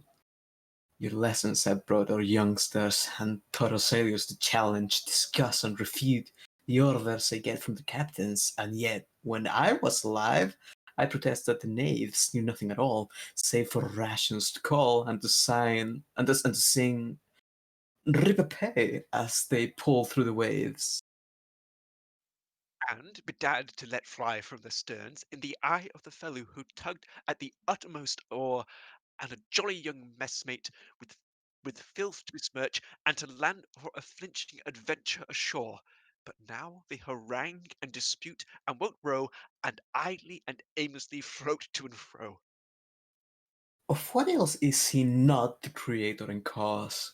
Consider the scandalous scenes that he draws, his bawds, his panders, his women who give birth in the sacred shrine, while others with brothers are wedded and bedded, and others opine that is not to be living is truly to live, and therefore our city swarming today with clerks and with demagogue monkeys who play their jackanap tricks at all times and all places, deluding the people of Athens. But none has training enough in athletics to run with a torch in his hand at the races. By the powers, you are right. At the Panathenaea, I laughed till I felt like a post-herd to see a pale, paunchy young gentleman pounding along with his head butting forward, the last of the throng, in the direst of straits. And behold, at the gates, the Ceramites flapped him and smacked him and slapped him in the ribs and the loin and the flank and the groin, and still, as they spanked him, he puffed and he panted, till at one mighty cuff he discharged such a puff that he blew out his torch and levanted. Dread the battle ends, the stout the combat, mighty and manifold looms the war. Hard to decide in the fight they're waging, one like a stormy tempest raging, one alert in the rally and skirmish, clever to parry and foin and spar. Nay, but don't be content to sit, always in one position only. Many the fields of your keen-edged wit. On then, wrangle in every way, argue, battle, be flayed and flay, old and new from your stores display, yea, and strive with virtuous and daring something subtle and neat to say. Fear ye this, that today's spectators lack the grace of artistic lore, lack the knowledge they need for taking all the points ye will soon be making? Fear it not. The alarm is groundless. That, be sure, is the case no more. All have fought the campaign ere this. Each a book of the words is holding, never a single point they'll miss. Brightly their nature, and now I ween, newly whetted and sharp and keen. Dreadful not any defect of wit, battle away without misgiving, sure that the audience, at least, are fit. Well then, I'll turn me to your prologues now, beginning first to test the first beginning of this fine poet's plays, why he's obscure even in the enunciation of the facts. Which of them will you test? Many, but first give us that famous one from the Orestia. Silence all. Now, Aeschylus, begin. Grave Hermes, witnessing a father's power, be thou my saviour and mine and mine aid today, for here I come and hither I return. Any fault there? Dozen faults and more, Why, the lines are only 3 in all. but every one contains a score of faults. Now, Aeschylus, keep silent. If you don't, you won't get off the 3 iambic lines. Silent for him? If my advice you'll take. Why, at first starting, here's a fault sky high. You see your folly. Have your way, I cannot. Why is it my fault? Begin the lines again. Grave Hermes, witnessing a father's power. And this beside his murdered father's grave Orestes speaks? I say not otherwise. Then does he mean that when his father fell by craft and violence at a woman's hand, the god of craft was witnessing the deed? It was not he. It was the helper Hermes. He called the grave, and this he showed by adding it was his sire prerogative he held. Why, this is worse than all. If from his father he held this office grave, why then? Was a graveyard rifler on his father's side. Because the wine you drink is stale and fusty. Give him another. You, look out for faults. Be thou my saviour and mine aid today, for here I come and hither I return. The same thing twice, said clever Aeschylus. How twice? Why, just consider, I'll explain. I come, says he, and I return, says he. It's the same thing, to come and to return.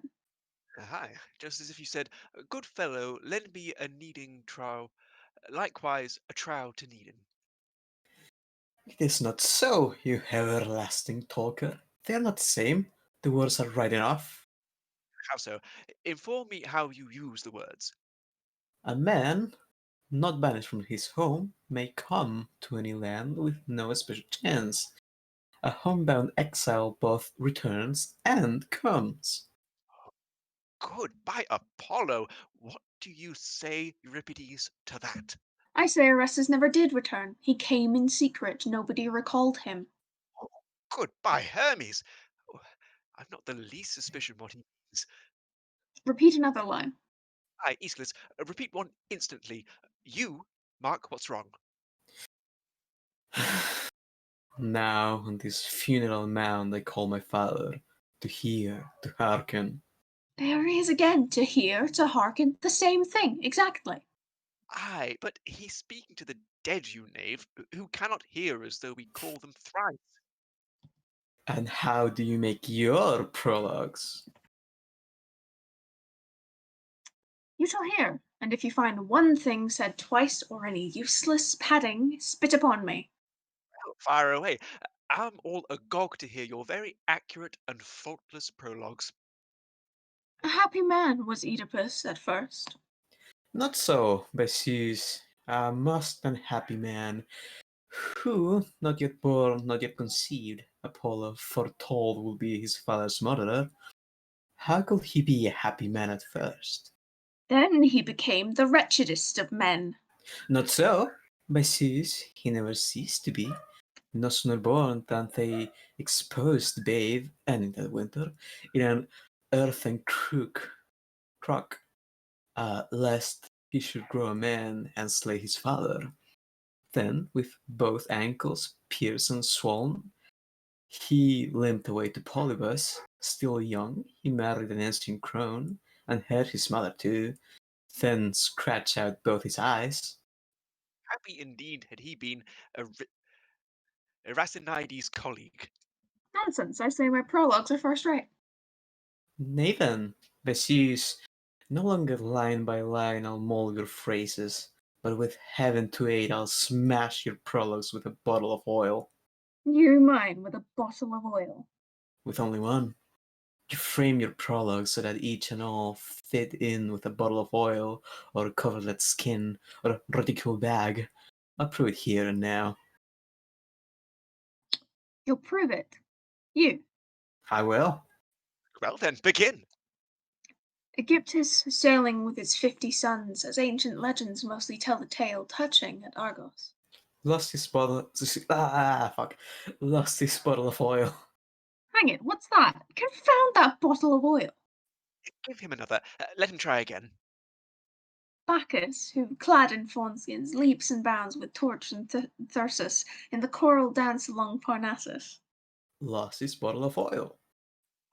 We are stricken with that bottle again. Pooh, that's nothing. I've a prologue here. He'll never tack his bottle of oil to this. No man is blessed in every single thing. One is of noble birth, but lacking means, another base-born. Lost his bottle of oil. Hades, Well, lower your sails, my boy. This bottle of oil is going to blow a gale.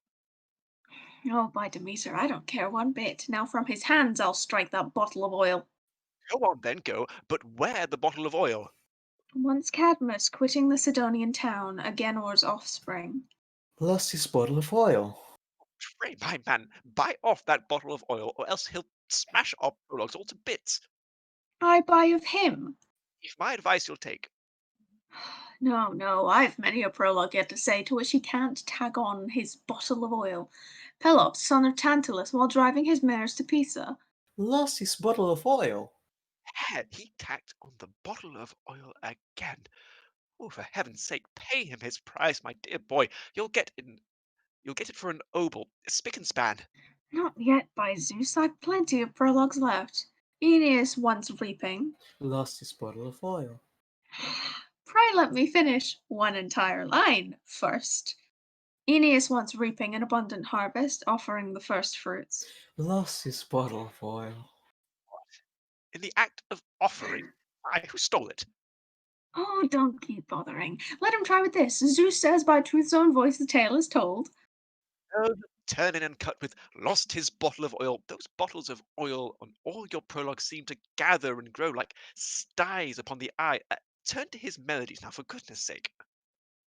Oh, I can easily show that he's a poor melody maker, makes them all alike. What? Oh, what will be done? Strange to think that he dare blame the bard who has won.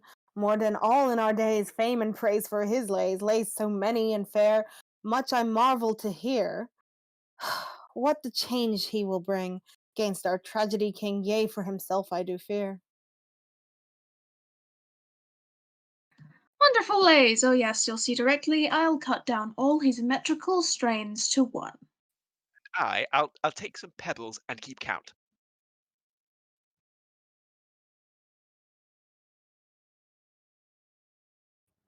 A slight pause during which the music of the flute is heard.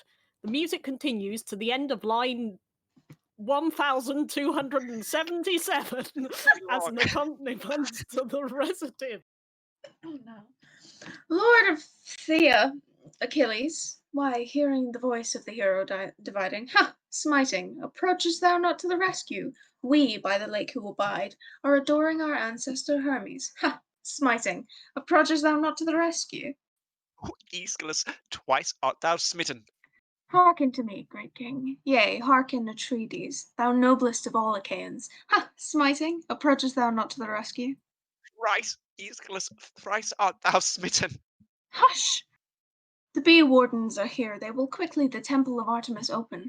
Smiting, approachest thou not to the rescue? I will expound, for I know it, the omen the chieftains encountered. Smiting, approachest thou not to the rescue? Zeus and king, the terrible lot of smitings. I'll do the bath. I'm very sure my kidneys are quite inflamed and swollen with all these smitings. Wait till you've heard another batch of lays culled from his lyre accompanied melodies. Go on then, go. But no more smitings, please.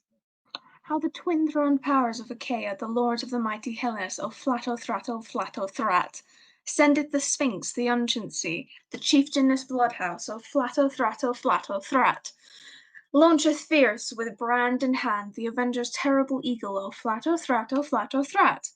So for the swift-winged hounds of the air he provided a booty, O Flato Thrato Flato Thrat, throng down bearing on Aias, O Flato Thrato Flato Thrat. Whence comes that flatter thrat? From Marathon? Or where you picked up these cable twister strains? From noblest source, for noblest ends I brought them, unwilling in the muse's holy field, the self-same flowers as Phrynichus the cool. But he, from all things rotten, draws his lays, from carrion flutings, catches of Miletus, dance music, dirges. You shall hear directly. Bring me the lyre. Yet wherefore need a lyre for songs like these? Where she that bangs and jangles her castanets? Euripides, muse, present yourself, fit goddess for fit birds. The muse herself can't be a wanton. No.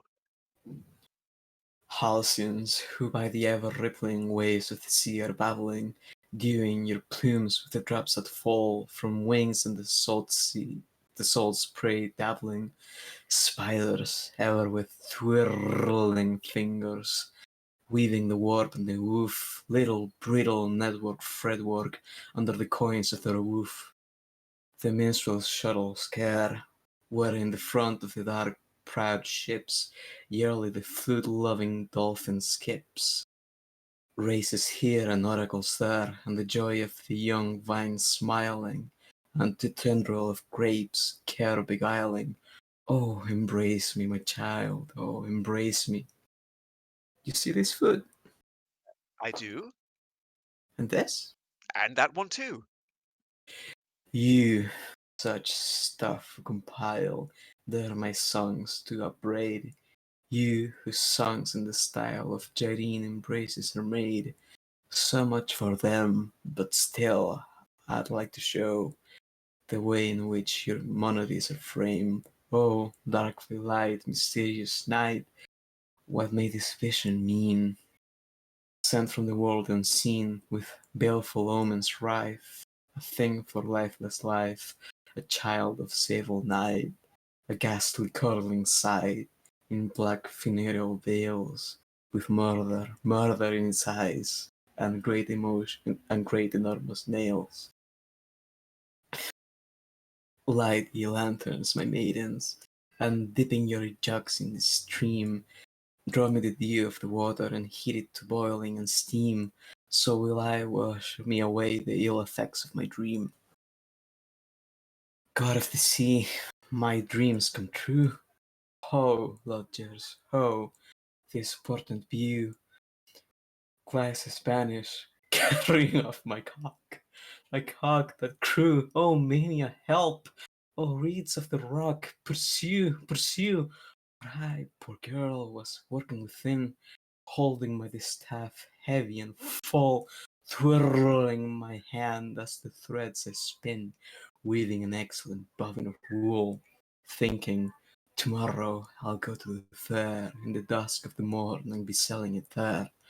But he to the blue upflew, on the lightest tips of his wings had spread.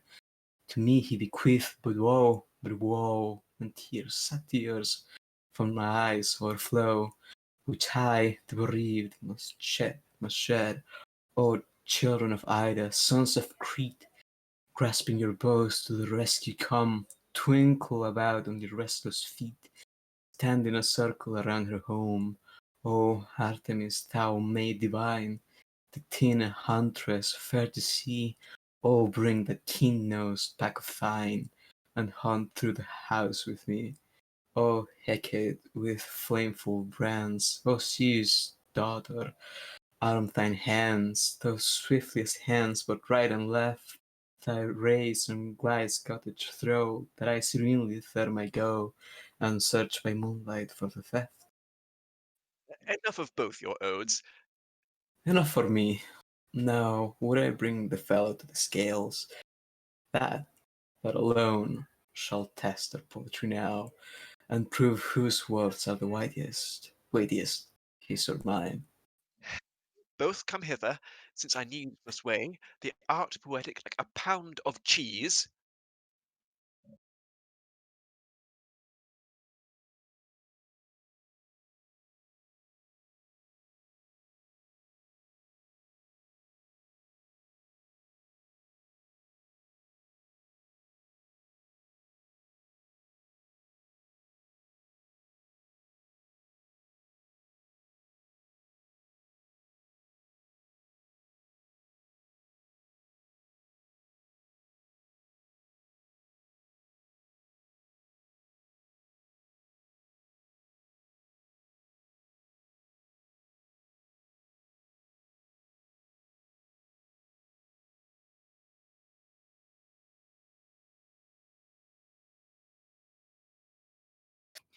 Oh, labour these wits go through.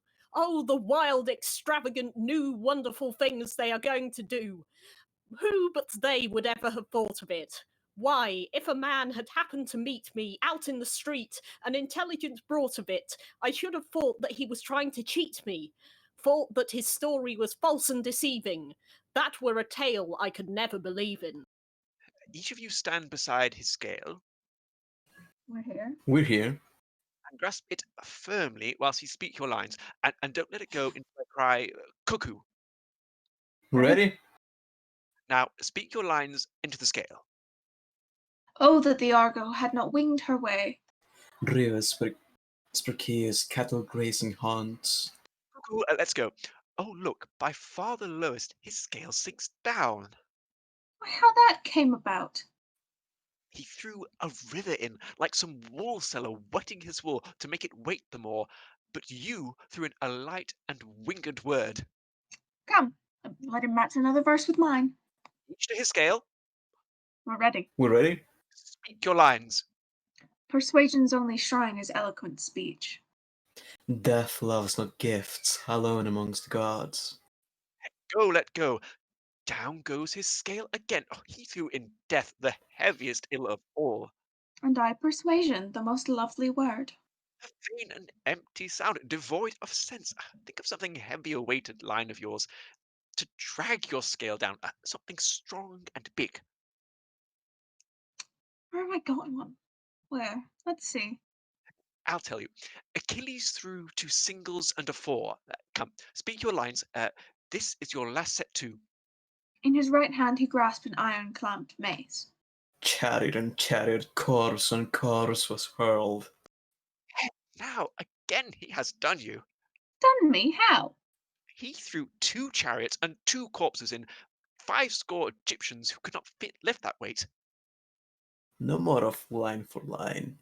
Let him, himself, his children, wife, Cephisophon, get in. With all his books collected in his hands, 2 lines of mine shall overweigh the lot. Both are my friends. I can't decide between them. I don't desire to be at odds with either. One is so clever, one delights me so.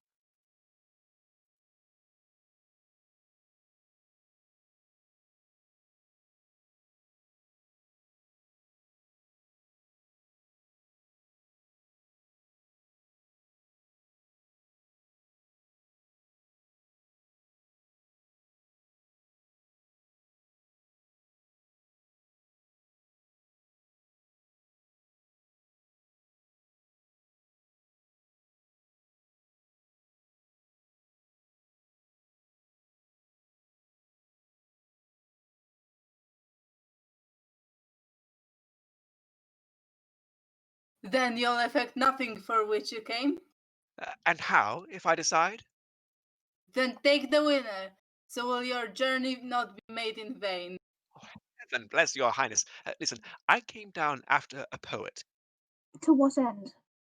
That, so the city, saved, may keep her choral games. Now then, whichever of you two shall best advise the city, he shall come with me.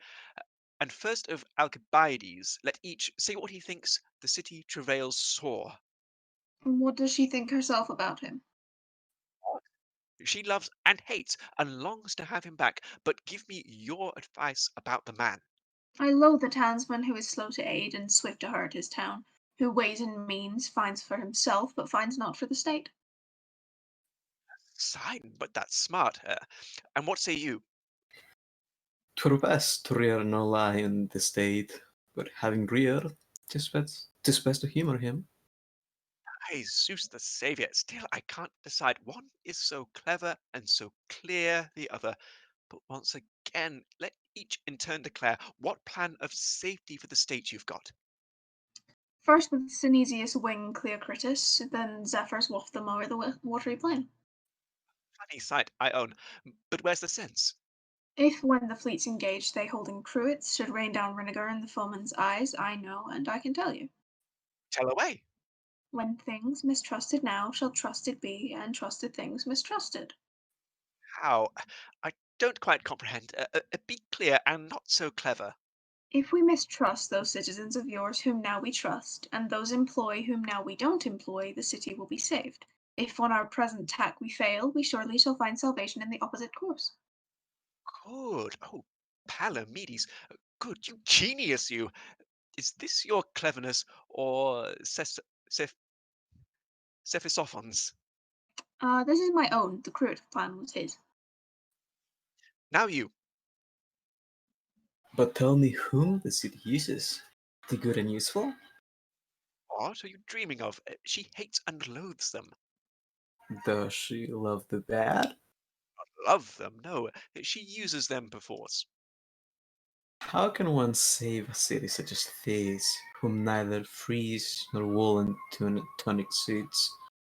Oh, if to earth you rise, find out some way. There will I speak. I cannot answer here. Nay, send up your girding from below.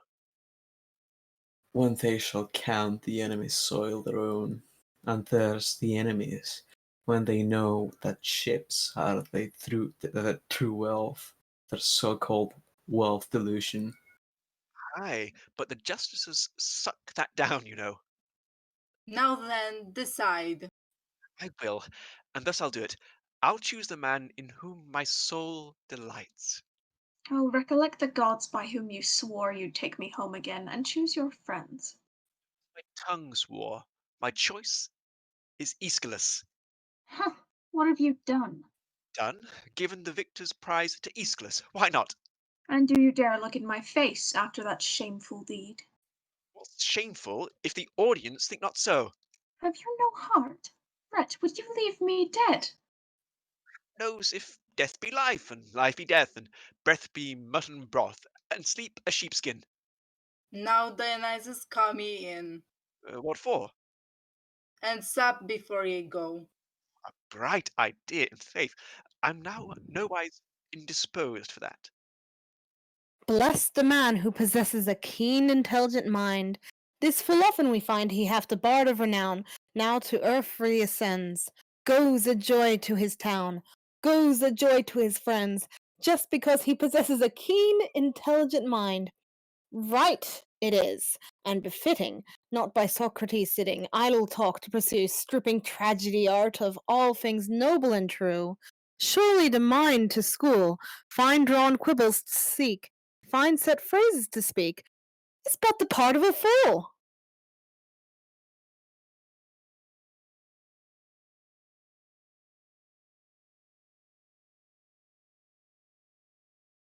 Farewell then, Aeschylus, great and wise. Go, save our state by the maxims rare of thy noble thought and the fool's justice.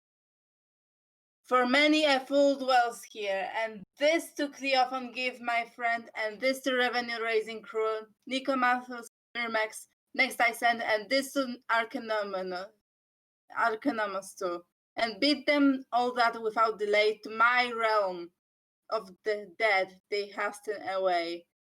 For if they loiter above, I swear I'll come myself and arrest them there, and branded and fettered the slaves shall go with the vilest rascal in all the town, Adeimantus, son of Leucolphus, down to the darkness below.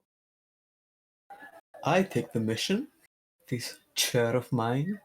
Meanwhile, to Sophocles here commit, for I count him next in our craft divine, till I come once more by thy side to sit. But as for that rascally scoundrel there, that loud buffoon, that worker of ill, oh, let him not sit in my vacant chair, not even against his will. Escort him up with your mystic throngs, while the holy torches quiver and blaze. Escort him up with his own sweet songs and his noble festival lays.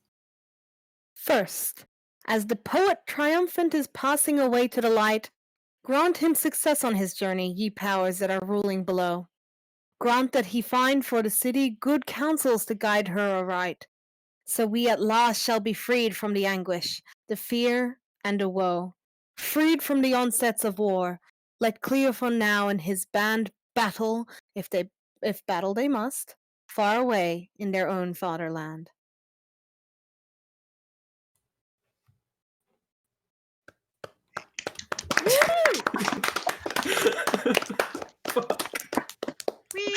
So much. Thank you all so much. What a performance. What an very absolute funky. delight. Yeah, that was a cold reading for me, and was funny. It's okay. I did transatlantic accent. That's what that was. I don't know how successful it was, but that was the accent. And I did that accent because I'm currently obsessed with a character who has that accent, and that character is a sadist. Oh, And then I get that role. Like, oh, perfect. Ah. I can just be him then. You executed it flawlessly. Checks out. I was like, oh, okay. That was a very fun play. This was absolutely Yes. lovely. I did not So expect this funky. level of banter, but what a delight. It's just a rap battle in hell, you know? Genuinely. Yeah. So since it is getting quite late for a lot of our participants, let's start rounding up this wonderful CROAKIVERSARY variety evening. So as is customary, let's go down the cast list and do some shout outs, do some plugs. Starting with Kaylin. Oh, really? Oh, I am at the top. You're top My of the list. exclamation point comes in handy. Okay. Congratulations. Thank you. Hello, I'm Kaylin. I was the narrator in Wurzel-Flummery, and I also played Charon and Euripides in The Frogs, which is really funny because Euripides critiqued a bunch of writing techniques that I use, so I was just roasting myself. So I don't really have anything to shout out other than obviously follow Croakspear, keep an eye out for future performances, and Alen, handshake of peace. I'm sorry Handshake for of peace. handshake of peace. I'm sorry for like being so angry and critiquing No, your I'm poetry. sorry for I'm sorry for yelling at you. I love you, bro. It's okay, dude. I love you too, bro. Okay. Okay, that's all. This is the true ending. Yeah, Versus that's what Wurzel really Frogs. happens at the end of The Frogs. Yes, yeah. Thank you so much, Kaylin. Thank you too. Next Woo! up, yeah. Oh. Next yeah. up, our very own Sonia. Hi. Okay, so in Wurzel-Flummery, I was Margaret. In Sweethearts, I was Ruth. And I felt the voice I did for Ruth was terrible, but apparently people disagree with me on that. And I was the transatlantic voiced sadist. Yes, and frogs. I am so happy how that worked out. It's like I'm going to use his voice. Oh, I could just play him. Awesome.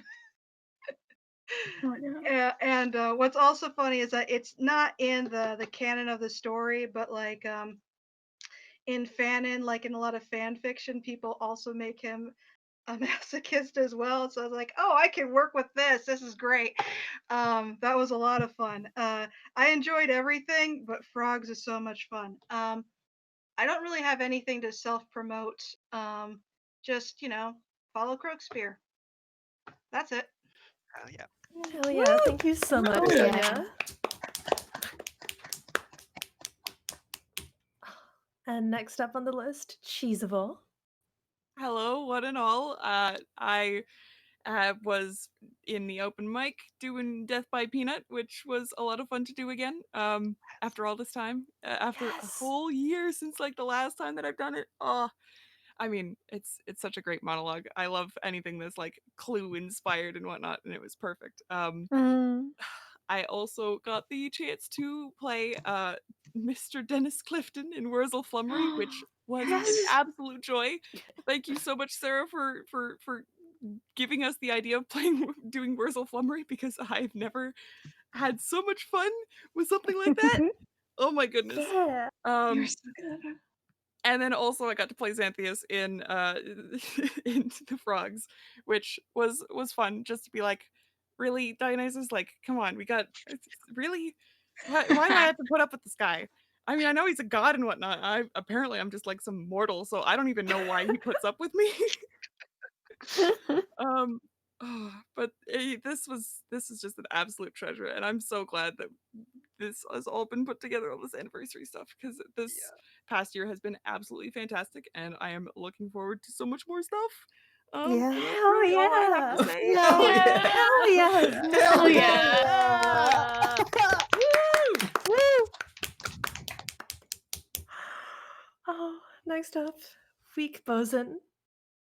Oh yes. I was happy to perform in the open mic with my esteemed colleague Sarah in the excerpt from Importance of Being Earnest. Very fun play, worth the look. I reckon I'm considering it more. In Wurzel-Flummery, I played Robert Crenshaw. Yeah, Robert. Robert Crenshaw, and God, what a play! What an absolute genius play! What a true! Oh my God, so glad it's in the Croak canon.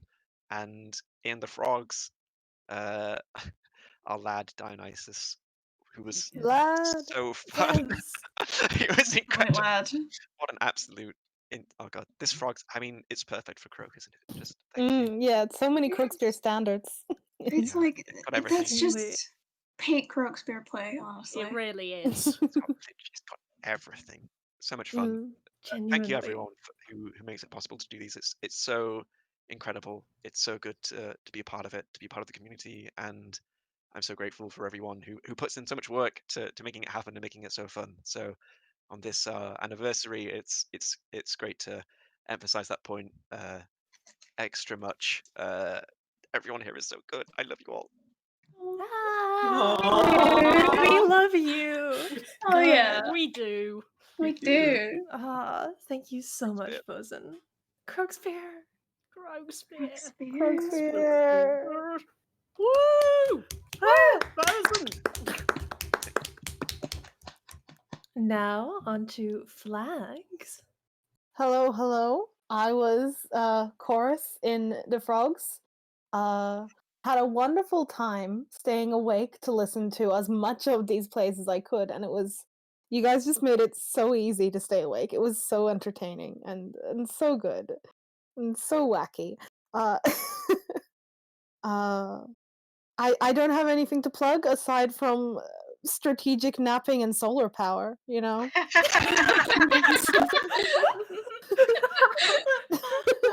those are that's what I'm Excellent sponsored by plugs. today. Excellent. It's been a happy 1 year. I'm glad we got Happy to 1 do the year. croakiest play. Happy 1 year. Oh yeah. Wax, as they say. Quack, as they say. Quack, Because they quack, say coax, coax. quack, quack. Coax. I had a fun time picking a very specific melody for some of this. Whoa. And we have not That's forgiven you. Nope. And Oh, that's.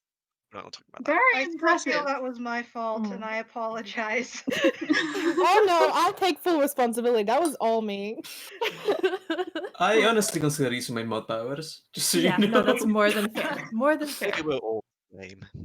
Yes, we were all considering using our mod powers. It's okay. I was karma got me, and I accidentally jostled my power cable, and that's why I dropped out for a bit. Oh, That's what no. you get. Well, That's you know, karma, it karma happens. got its kiss for me. It's fine. I think your choices were extremely valid, Flags. Don't let Thank you. anybody else tell you otherwise. It was Thank very you. croak of you to do that, and I really Immensely. appreciate It it. was. It was. The It ultimate was. compliment and insult. Very sense.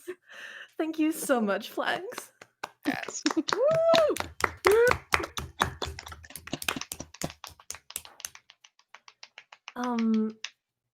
There's quite a big gap in our cast list here between F and N.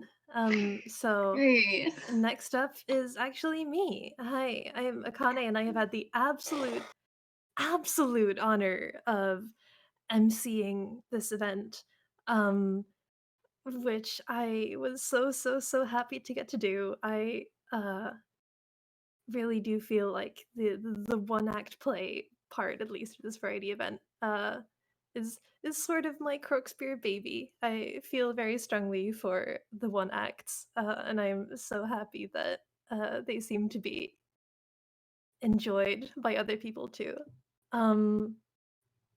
So a massive thanks to all of you just for participating in this and enjoying it, obviously. I also It's so fucking good. yeah. I also did some roles. I Yeah, just was some. yeah. I did Just a couple, you know. a tiny little nightmare. Little- And then littler I role. had littler role as a treat. I got my I emotionally peaked very early this evening, which I was very thankful for. Ouch. So I got to truly burn myself out playing against the wonderfully talented Sarah in Enigma, which was truly enjoyable. We actually just got Sarah back into the call after I 3 have hours or something. Hello. So we will hear from you a little bit later too. But just in general, thank you all for making the entire first year of Crookspear such an absolute success, for showing up every single play to watch or to join in to play major and minor roles. It really, I mean, Croak is us, and I'm very happy that Croak gets to be manned, if you will, by such a wonderful team. Now, as is custom, I do have one singular shout out. Yes! Yes! The one person here who is not already extremely aware. I run a tiny little Twitter bot named JellicleBot that randomly generates names from the movie Cats 2019 director Tom Hooper. Using neural networks, you can enjoy Doing the good such- work. Of course. Always here, every 3 hours, you get something new, like Rumpushing the Shooting Star Cat, Studton the yeah. Uneducated Cat, Lug the Successful Cat, or my recent favorite, Mukel, like Michael but with a U, the Embrace Cat. So I've dropped a link in Twitch chat, again, as is customary. If you would like some more Jellicle Cat action delivered to your Twitter feeds occasionally, then that is there. But mostly just yes. I must just share one I enjoyed recently, which was Sweden the Savagery Cat. Not to mention Gronglotsby Kinga, well behaved cat. With a name like that, how can you not be? I could go on. I won't. Thank you. I will go on and name Categor the title page cat because he is beautiful and perfect in every sense. Yes. But seriously, truly, thank you all for being and for making Crookspear. Thank and- you, actually. Like, Oh, seriously. thank you Thank so you so much. Yes, okay. Like for being such a big part of the One Act Festival in particular, for hosting sometimes, for just being here and acting. Like, we love you. Like, love you too. And You're I doing love great. all of you. God. Love, I will love. not The cry. Sap I Fest promise is myself I scheduled was until not going later. to. It is. too That's bad. true. The Sap Fest is later. So I will swiftly. Before I swiftly pass it on, I will give a shout out to Sam, who had to leave slightly earlier. But we're very, very, very happy that Sam could come and hang out and join us and Oh, Sam was play amazing. such Oh, yeah. wonderful roles. Oh, Again, hell an yeah. absolutely Yeah. amazing stream debut. We are very, very happy. So a big hand for Sam, please. Yeah. Yeah. Yeah. Woo! And a big hand for I'm for Akane. Akane. I'm for Akane. Yeah. Yeah, and for Akane. All right, swiftly on to Nicola. Hello, I've been Nicola and I played. Let me open the. I played Miss Jenny Northcott in Sweethearts. I Hell played yeah. the frogs, the Pluto, and the corpse in the frogs. I fell asleep just before the Pluto. Follow Well, Crookspear In on a corpse-like Twitter. manner. Yeah. Yes, just in follow character, Crookspear on of course. Twitter. Black Lives Matter. Trans rights and Black Lives Matter. Mhm. Thank you Yeah. so much, Nicola. Yeah. As always, you are a star. Also, your journey was True. incredible. Like, Your top journey notch. was unreal. Oh my god. Such a great was- Jenny. Again, I hope I wasn't the only one who cried during her scene. I can promise you Oh, firsthand you were not. Sources Mhm. tell me. No. So much pain. Why was there so much pain? I just wanted a happy ending.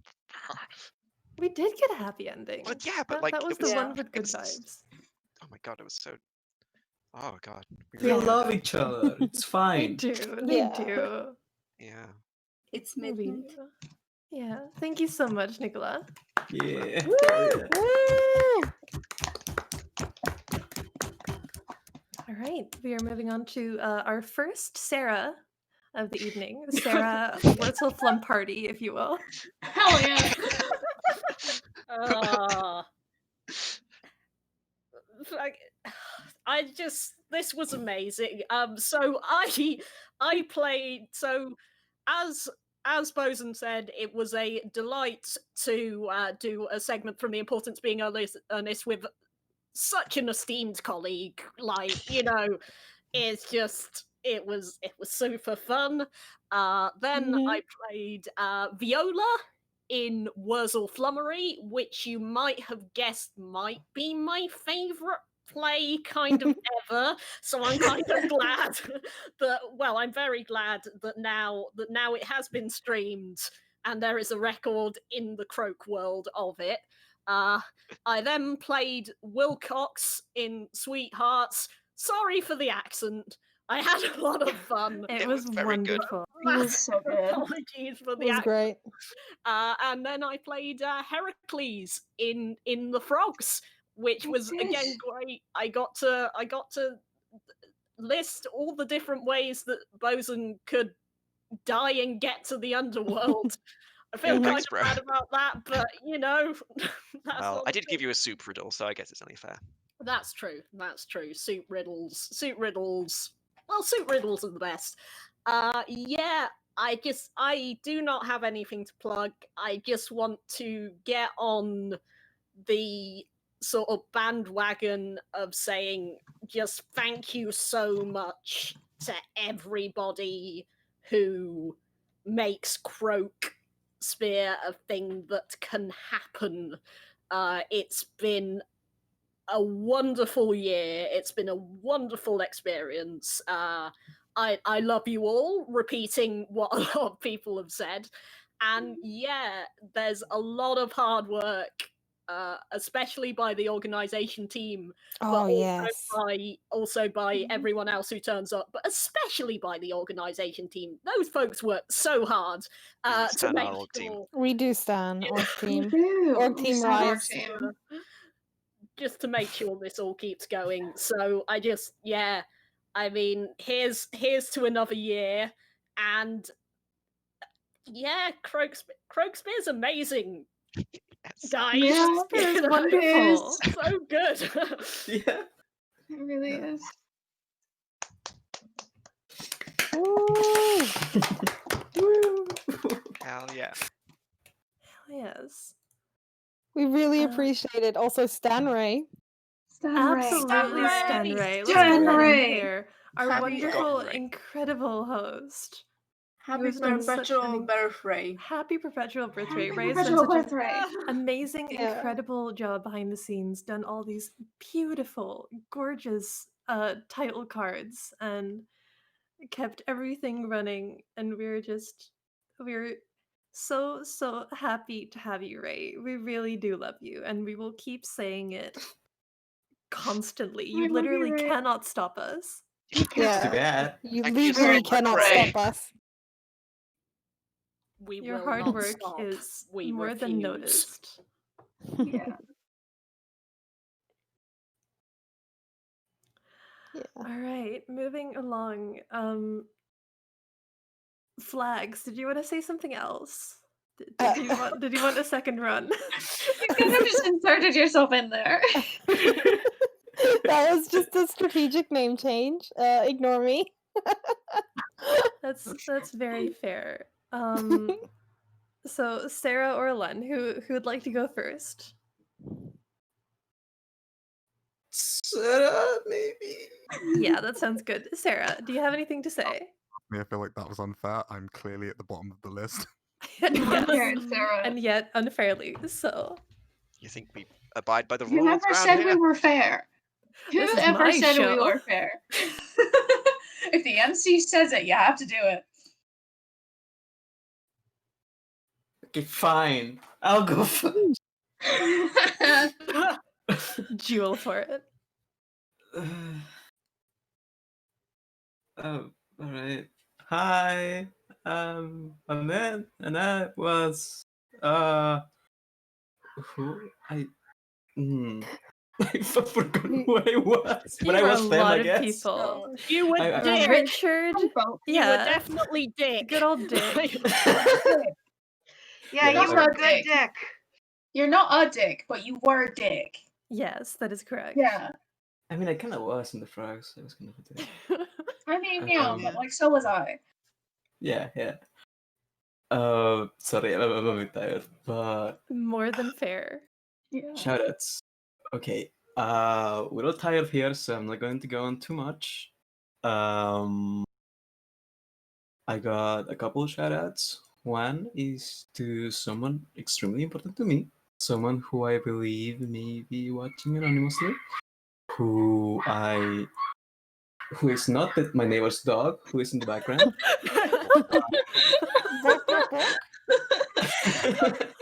It's not him, no. Someone who I really love. Yes, you, the one who just beat my phone. I love you. And thank you so much for your patience and for your love. And Awesome. I also want to thank my beautiful friends here for performing and participating in this. Set of university events, and in this in particular. I want to stress again my endless appreciation for our host and artist. Incredibly hardworking. Yes. So appreciated, Ray. Every single time. And Yes. for our MC, just so clever and fucking fantastic, Akane, my twin. Always. Yes. Like we all did a fucking fantastic job just organizing and conducting this event here. So yeah, it's great. I'll keep the hardcore sad for later, I think. For when it comes to Roxbury in general, because I'm not going to cry again today. But Today. I Wait, what probably time will. is it where you are? Hang on, let me check. Follow Croakspear. I guess I also have a Twitter at logo. I don't know if I recommend you follow it. I get angry in Spanish and shitpost in English, or vice versa sometimes. And have you ever felt a sudden lust for soup? Oh yes, do some mercy. Yes. 10,000 times. Yes. Okay, that's me. Bye. Thank you so much, Alan. Love you, Alan. We really, really love you. King Twin. King twin. Okay, and last but not least on our list, Sarah, late joiner. Hi, I'm Sarah, and I've been here the entire time. Definitely. Just secretly. No, And okay. confirmed. So the truth is, I went out for a meal on the opposite side of town. The wait was really long. The food was really slow. I was certain you people would be done by the time I got back. We were not. Anyway, I played he in Enigma. Certainly just an amazing experience. Just everything about that to me was just, it went exactly as I had it in my head. Anyway, it would be remiss of me to not engage in my one tradition, and that is fun facts about bears. Yes. For the past couple streams, I've given you all a fact about bears at the end. Thank you so much. Did you know that polar bears have a thick coat with 9,677 hairs per square inch? Icon. That's a lot. That's a yeah. lot. Anyway, I wanted to thank all of you for just such an amazing year, even if I've only been here for a couple months. It's just been a hell of a couple of streams. Just the most fantastic performances and the best thing to have during lockdown. So, in case I'm not here, for Hamlet, which I might not be because I only applied for one role, yeah, I just want to say it's been an amazing year, and yeah, thank you. Sarah out. Thank you so much, Sarah. Enigma was incredible. You know, I feel like I missed out on the thanking people. So, thank all of you because you're all fucking amazing and you've made my year better than it could have been. So Hell yeah! Thank you all. I completely Hell echo yeah. the sentiment. I'm about to start crying, so we're saving the rest of that for later. And our We second year is are. going to be even better. So just Yeah, you it fucking is. wait. Second year is going to be wild and rad. So good. Our Save your second year, tears for we the next all year. have to do accents in every single play, but they can't be our no. Oh, fuck me. Good. No. I think you'll find that my Scottish accent was amazing during the last stream. So We're not talking Mhm. about your Scottish accent. it was It was phenomenal. great and very accurate, I'm We sure. aren't talking about it. We are not talking about it. We should talk about it. It should be the only thing we talk Yeah, about. next time we do We engaged, are. you're being No. recast just to repent. Oh, Anyhow, because I know it is late for many of our cast, let's wrap up the stream right here. Thank you all so much. Everyone watching, don't forget to follow Crookspear on Twitch and Twitter. We have a lot of exciting things coming up. The CROAKIVERSARY week has only just begun.